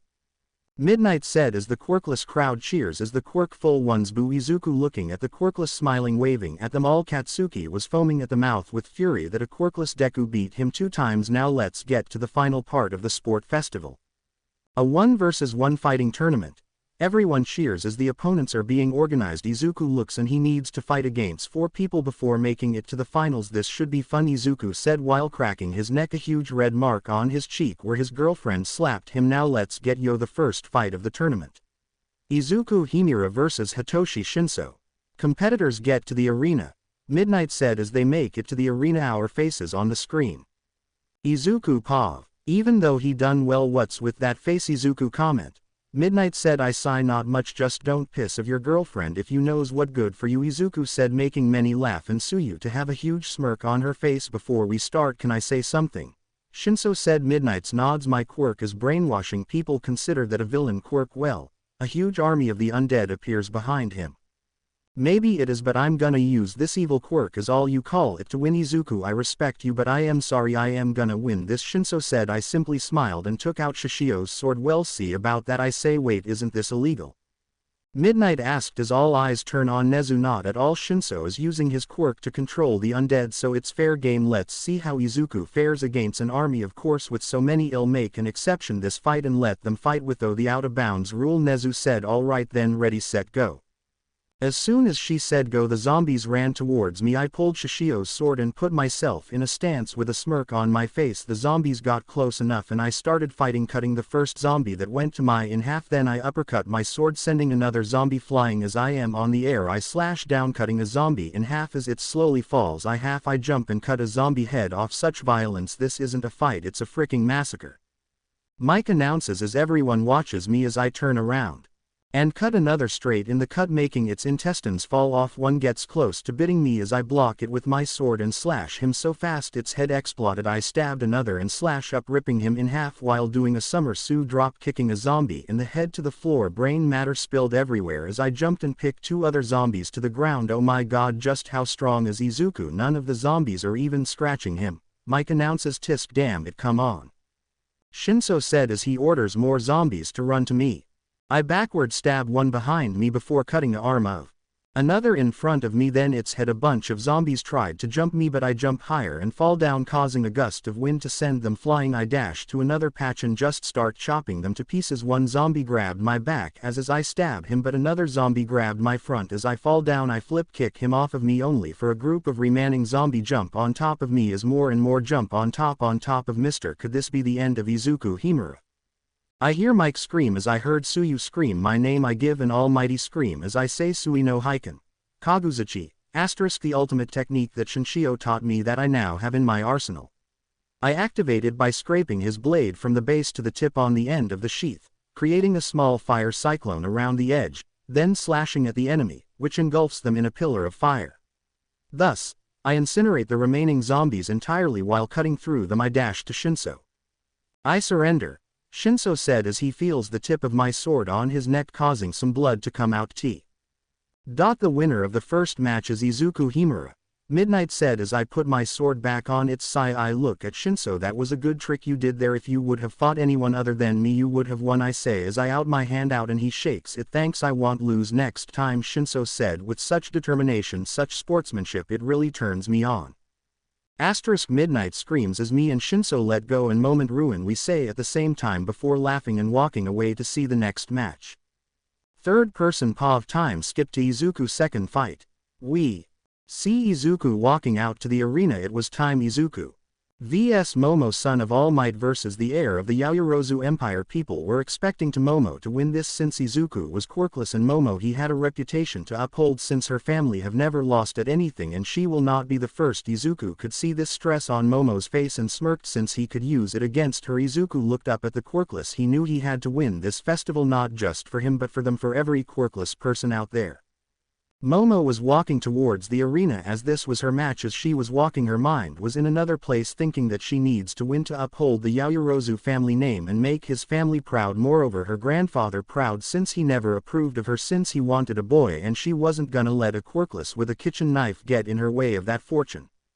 Izuku on the other hand was already in the arena, leaning against one of the pillars looking at Momo. He smirked and took out Kenshin's sword. Since he may hate Momo, but he will not kill her, since Izuku believes she can be saved from becoming like Bakugo, a person full of hate and resentment. Once Momo was on the arena, people were cheering Momo's name on the left, while on the right they were screaming Izuku's name. Begin. Midnight said, and like a tidal wave Momo unleashed a hailstorm of bullets, creating a Gatling gun. The bullets were heading directly at Izuku, intending to kill him, but Izuku dodged them and used his sword and the sword saya to block and cut the bullets he couldn't dodge. As he was putting some distance between him and Momo, Momo started getting closer to Izuku and released another stream of bullets. Once more Izuku was able to outmaneuver Momo's bullet and made a full sprint towards Momo, who unleashed another storm of bullets. Izuku barely dodges and lets the bullets graze him, touching skin AMD, making him bleed, but none made it inside his body as Izuku made it with almost ungodly speed, too fast for Momo to see, but she feels something cold on her neck. It was Izuku's cool steel sword as the tip was touching the neck, drawing small amount of blood. Surprise. I bet you were expecting to win fast since you have power, but I have bad news for you. I've been trained to beat people with power, Izuku said as he cut down, creating a slash on Momo's body, drawing more blood. Oh come on Momo, is this the best the Yaoyorozu family has to offer? Izuku asked. Don't you dare say my family name, you filthy freak, Momo said, breathing heavily as she created hand grenades and started throwing them at Izuku. Izuku had just about enough of this and to Momo and hit her with his katana across the face, breaking her jaw. Then he did the same with her hands, breaking them. The audience could hear the bone breaking as Momo screamed in pain with tears as she falls back from him. Is that all? I am so disappointed, Yaoyorozu, Izuku said, and that's when something snaps inside Momo as she screams as a large amount of a metal fluid comes out of her, covering Izuku completely. Everyone but the Quirkless and Izuku's friend sighed in relief as the left crowd cheered that the Quirkless trash was put out of his misery. Momo tried to say but was interrupted by a sound of metal breaking as the ground started to shake. Everyone looked at Izuku, who was still covered in that metal. They noticed something though. As the camera zoomed in, they noticed as cracks started to form. Momo took a step back in shock of what was happening. No way, that's impossible. No should be able to escape, he should be dead, Momo yelled. The class was shocked to see the calm and collected Momo having a freakout as more cracks were heard, then another and another until it broke to pieces. Momo looked and her heart stopped as she saw Izuku walking to her. There was steam coming out of his body, his skin was like a fire red. Momo was frozen in place, too in shock to move and too weak to move. She used too much of her quirk and it was starting to take a toll on her. Everyone was in a state of shock that he could break the metal trap. Being Quirkless, they all had the same though. How strong is he? As Izuku got close enough, he swung his sword at Momo's already broken arms, making her scream in pain so much she passed out due to the pain. This is over, Izuku said as Midnight announced him the winner. Izuku looked up at the Yaoyorozu box and saw Momo, grandfather, the head of the Yaoyorozu family. Kawakami Gensai Yaoyorozu. Izuku could see the anger in his eyes as he left. Recovery girl's office, third person. We see Momo waking up. She groans from the pain. Ah, you're awake. Momo looked and it was Izuku who said that, sitting on a chair. What are you doing here? Momo said with a slight venom, but at the same time she was broken inside. Being defeated so early in the tournament, she surely brought shame to her family. Just wanted to see how you are doing. I did give you quite a beating. Tough, you gave as much as you took. Gotta admit it was sheer luck I made it out of all that metal. You had me by the ropes, Izuku said, making Momo smile a little. Thank you, but it doesn't matter, I lost, Momo said, dejected. So, I lost many times, more times than I can count, but it's from our losses that makes us stronger. I hope you can learn from this loss that Quirkless doesn't mean useless and we can be friends, Izuku said before leaving. As he was leaving, he passed the Yaoyorozu family, all of them looking at Izuku with such hate, but no one more than Momo's grandfather, Kawakami Gensai Yaoyorozu, the head of the Yaoyorozu Empire. Izuku simply smirked at them before leaving. Time skip to Izuku third fight.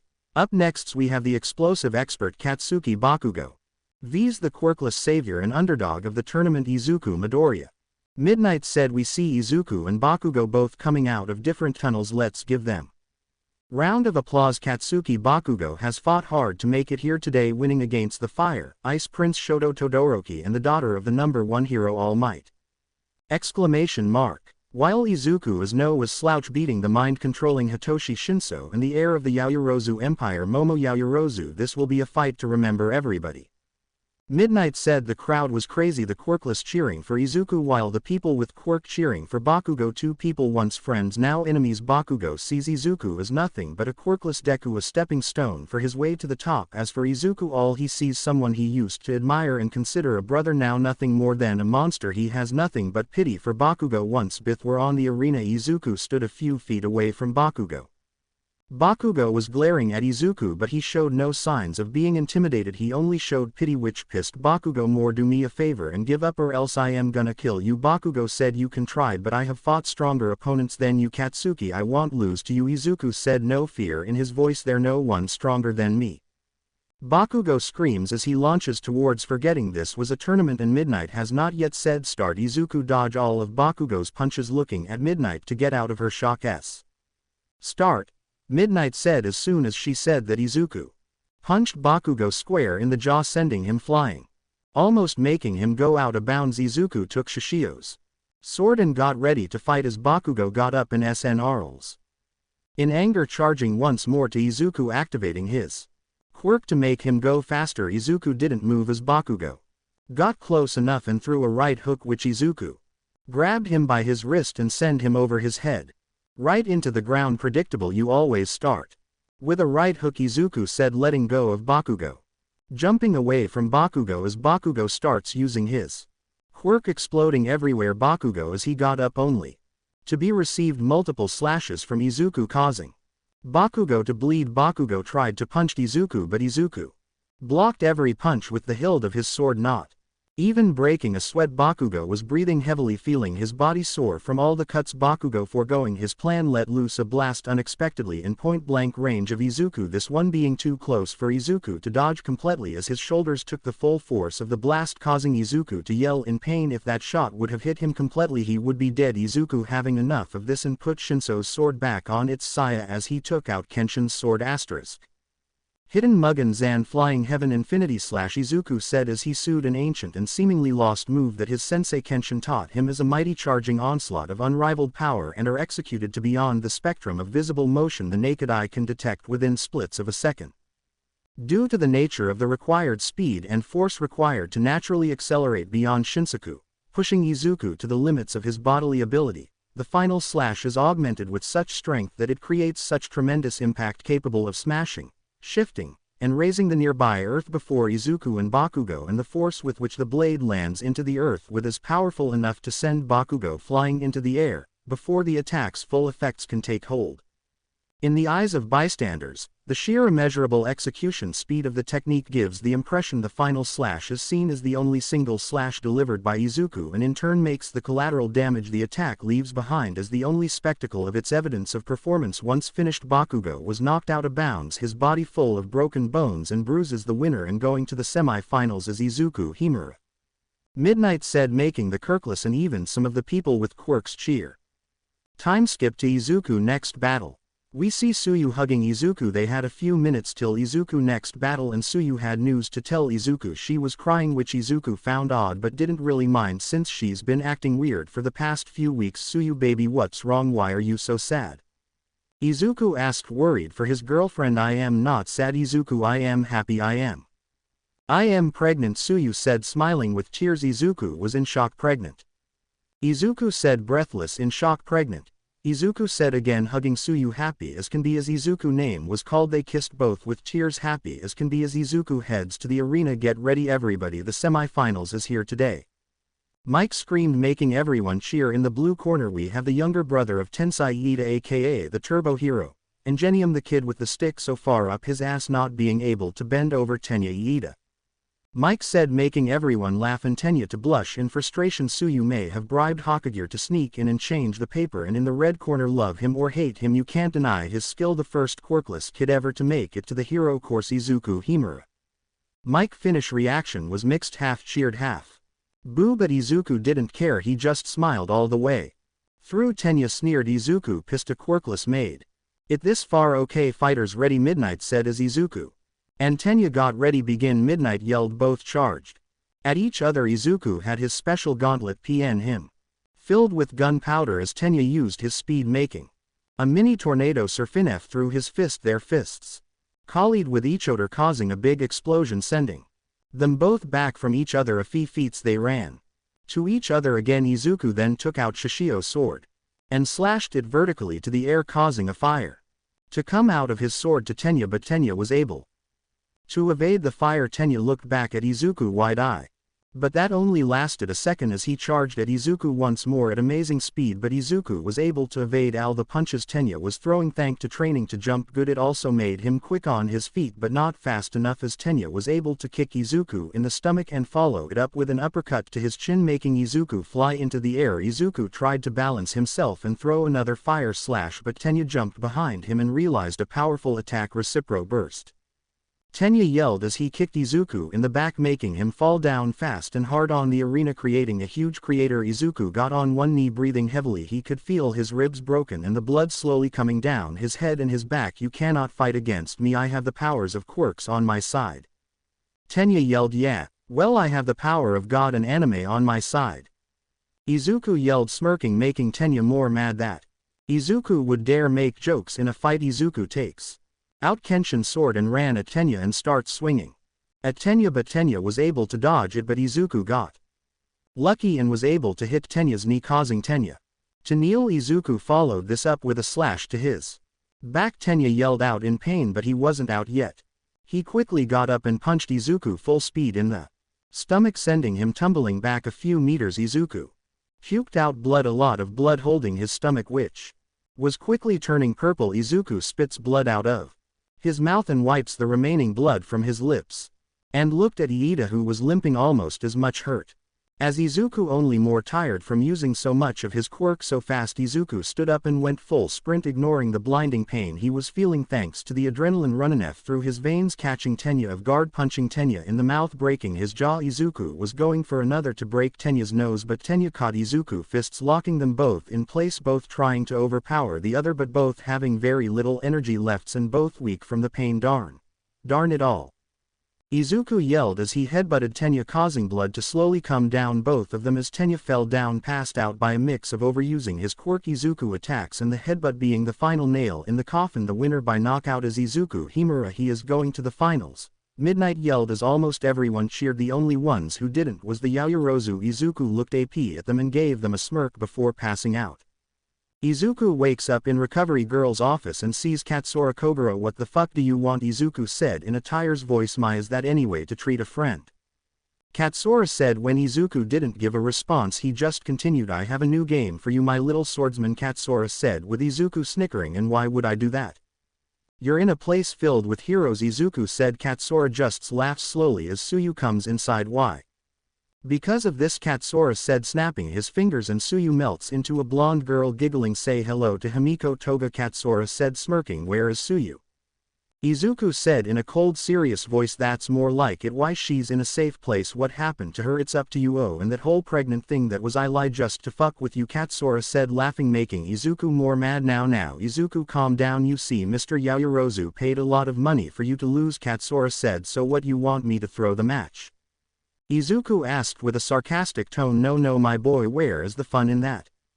No, what I want you to do in the finals is fight without your swords or glove, just your two hands. Win and Tsuyu goes free, lose and she dies. Simple as that. I'll let you make your choice," Katsura said as him and Himiko leave Izuku alone. Izuku looked left at the TV showing the stadium. There in the center was Nezu and the main head of the Yaoyorozu family, Kawakami Gensai Yaoyorozu. Nezu looked uncomfortable. Something was wrong. Izuku grabbed the controller and turned the volume up as We all saw this quirkless kid Izuku Himura as quite the challenger, so that's why I came up with the final fight to prove who's really strong. This will be a 1vs3 Izuku Himura vs Bakugo Katsuki Tenya Iida, and finally my granddaughter Momo Yaoyorozu. Kawakami said. Nobody said anything too, in shock of what's gonna happen. Even some of the people with quirks thought this was unfair. Izuku was so mad he threw the controller to the TV, breaking it. Later in the stadium, we see Bakugo, Iida and Momo waiting in the arena as Izuku walked out without weapons. Izuku, where are your swords? Midnight asked. I looked at Katsura and knew if I said anything Tsuyu would die. I don't need my swords to beat them. Izuku said in a cold tone, making Midnight scared a bit. Izuku looked at his opponent. Bakugo was smirking, cracking his knuckles. Iida looked pissed, still mad that Izuku beat him, and Momo looked conflicted. She wanted to impress her family but knew this was unfair. Izuku sighed and cracked his neck. He needed to win for Tsuyu's sake. Izuku makes it to the arena. AMD got immediately into the fight position. Alright, everybody ready? Midnight said. Everyone nods and start. Iida was the first, screaming, and ran to Izuku and grabbed her by the neck, but not for long since Iida threw Izuku to the ground hard, breaking it, causing debris and dust to come flying. Bakugo joins in and used his explosions to run to Izuku and threw a right hook, but this time Izuku grabbed Bakugo's arm and tried to punch Bakugo, but Izuku falls to the ground when Momo hits him with a pole. Before Izuku can reach the ground, Bakugo kicked him in the gut, mixed with an explosion, making Izuku fly up. Iida used his speed to jump above Izuku and kicked his back, sending Izuku fast to the ground, making a huge hole on the arena. Bloody bones, broken vision getting blurry. This is how Izuku Himura was in one of the corners of the ring, his ears ringing, blood also coming out of it. Final warning, Izuku, can you continued? Yelled Midnight. Izuku finally being able to hear her. Izuku remembers an old song he heard in the Quirkless district. Hold just a little while longer, Izuku said, struggling to get up. Is he singing? Momo asked. Hold on just a little while longer, Izuku sang louder. The people with quirks thinking he's crazy as he is now up and singing. Who cares, get him. Bakugo shouts and rushes to him with his explosion, only for Izuku to grab Bakugo's hand. Hold on just a little while longer, Izuku sang as he threw Bakugo over his head and out of the arena and out of the battle. Izuku, ignoring the pain, gets into fighting position. Everything will be alright. Everything will be alright. A quirkless girl got up from her seat and started singing with Izuku. Fight on just a little while longer.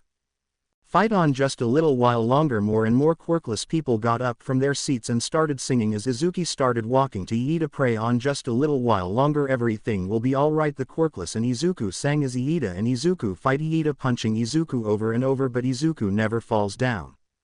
Everything will be alright. Sing on just a little while longer. Sing on just a little while longer. Izuku throws all his remaining strength into one punch to Iida face, breaking his jaw and knocking him put cold. Sing on just a little while longer. Everything will be alright. The quirkless sang as Momo dropped her weapon and walked out of the arena and started singing with them. Everything will be. The quirkless got quiet as Izuku's fight is finished. Izuku last words being alright before collapsing in a pool of his own blood with a smile on his face. Meanwhile, with Katsura and Kawakami. Kawakami was fuming that Izuku won. I want that girl of her killed. Kawakami yelled, yeah no, he won fair and square. Tsuyu is free to go, Katsura said. Kawakami snaps his fingers and his security team comes in, pointing their guns on Katsura. I don't think you heard me, I want her gone, Kawakami said. Katsura stood up and went to the bar, started making himself a drink. You know the best thing about hired gunmen, Katsura said as the security changed their pointing to Kawakami, they can be bought out for the right price, Katsura said before snapping his fingers and the gunmen shoot Kawakami, killing him. Katsura takes a drink before leaving with his new team. Back to Izuku after the fight and a trip to Recovery Girl. We see Izuku up on the stage, all the cameras on him. We see a sea of people cheering for Izuku. A huge screen is turned on and we see Izuku, the people cheers, calling him a hero. I am sorry, but I don't want to be a hero. That's not my business. I don't want to rule or conquer anyone. I should like to help everyone if possible. Quirkless, human, mutant, we all want to help one another. Human beings are like that. We want to live by each other's happiness, not by each other's misery. We don't want to hate and despise one another in this world. There's room for everyone and the good earth is rich and can provide for everyone. The way of life can be free and beautiful, but we have lost the way. Izuku points to Kawakami. Gensai Yaoyorozu up in his seat. Greed has poisoned Mon's soul, has barricaded the world. With hate has goose stepped us into misery and bloodshed. He were given quirks, but we have shut ourselves in. This powers that gives abundance has left us in want. Izuku said, pointing to Iida. Our knowledge has made a cynical, our cleverness hard and unkind. We think too much, we feel too little more. The quirks we need humanity. More than cleverness we need kindness and gentleness. Without these qualities live will become violent and all will be lost. The quirks and the heroes has brought us closer together. The very nature of this things calls out for the goodness of men, cries out for universal brotherhood, for the unity of us all. Even now my voice is reaching millions throughout the world, millions of despairing men, women and little children, victim of a system that makes men torture. Izuku looks at his scars and makes a fist with his hand and imprison innocent people. To those who can hear me I say, do not despair. The misery that is now upon us is but the passing of greed. The bitterness of men who fear the Quirkless progress. The hate with the Quirkless will pass and the fake heroes die, and the power they took from the people will return to the people, and so long as men die liberty will never perish. Quirkless. Don't give yourselves to brutes, men who despise you, enslave you, who regiment your lives, tell you what to do, what to think and what to feel. Who drill you, diet you. Izuku shows his quirkless mark, treat you like cattle, use you as cannon fodder. Don't give yourself to people with quirk. People with quirk minds and quirk heart. We do not have quirk, we are not useless, we are quirkless. You have the love, O humanity, in your hearts. You don't hate, only the unlove hates the unlove and the unnatural. Quirkless don't fight for powers, fight for liberty. In the 17th chapter of Saint, like it is written, the kingdom of God is within man. Not one man nor a group of men, but in all men in you. You the Quirkless have the power to create machines, the power to create happiness. You the Quirkless have the power to make this life free and beautiful, to make this life a wonderful adventure. Then in the name of democracy, in the name of freedom, in the name of the Quirkless, let us use that power, let us all unite. Let us fight for a new world, a decent world that will give the Quirkless a chance to work, that will give you the future, an old age of security. By the promise of these things brutes has risen to power, but they lie, they do not fulfill that promise. They never will dictate or free themselves, but they enslave the people. Now let us fulfill that promise. Let us fight to free the world, to do away with Quirkless slave, to do away with greed, with hate and intolerance. Let us fight for a world of reason, a world where the quirk and Quirkless science and progress will lead to all men's happiness. Quirkless. In the name of democracy and the Quirkless, let us all unite. The crowd cheers as Izuku watches them. He thinks how he got here. Epilogue. Years later, Izuku and Tsuyu are in the top 10 rank heroes. They got married after they got out of O and adopted a little girl called Eri after Izuku saved her from overhaul. As for the Yagas, them and Izuku have a strong relationship and are a family again, but Izuku's father will always be Kenshin. As for the two swordsmen, they were giving honorary hero licenses and travel Japan, stopping any crime they see with their wives Mitsuki and Honjo. For Todoroki, AMD Bakugo, Todoroki is married to Izumi and is best friends with Izuku. As for Bakugo, he made it to be #1 hero but is alone, regretting his actions. And last but not least, Momo. After Kawakami died, Momo worked hard to be the next head of the Yaoyorozu and fixed all the mistake her family was doing. She now friends with Izuku, AMD Tsuyu, and is married to Kyoka. The end. I hope you guys enjoyed this video and make sure to like and subscribe to the channel. Now we will see you in the next video.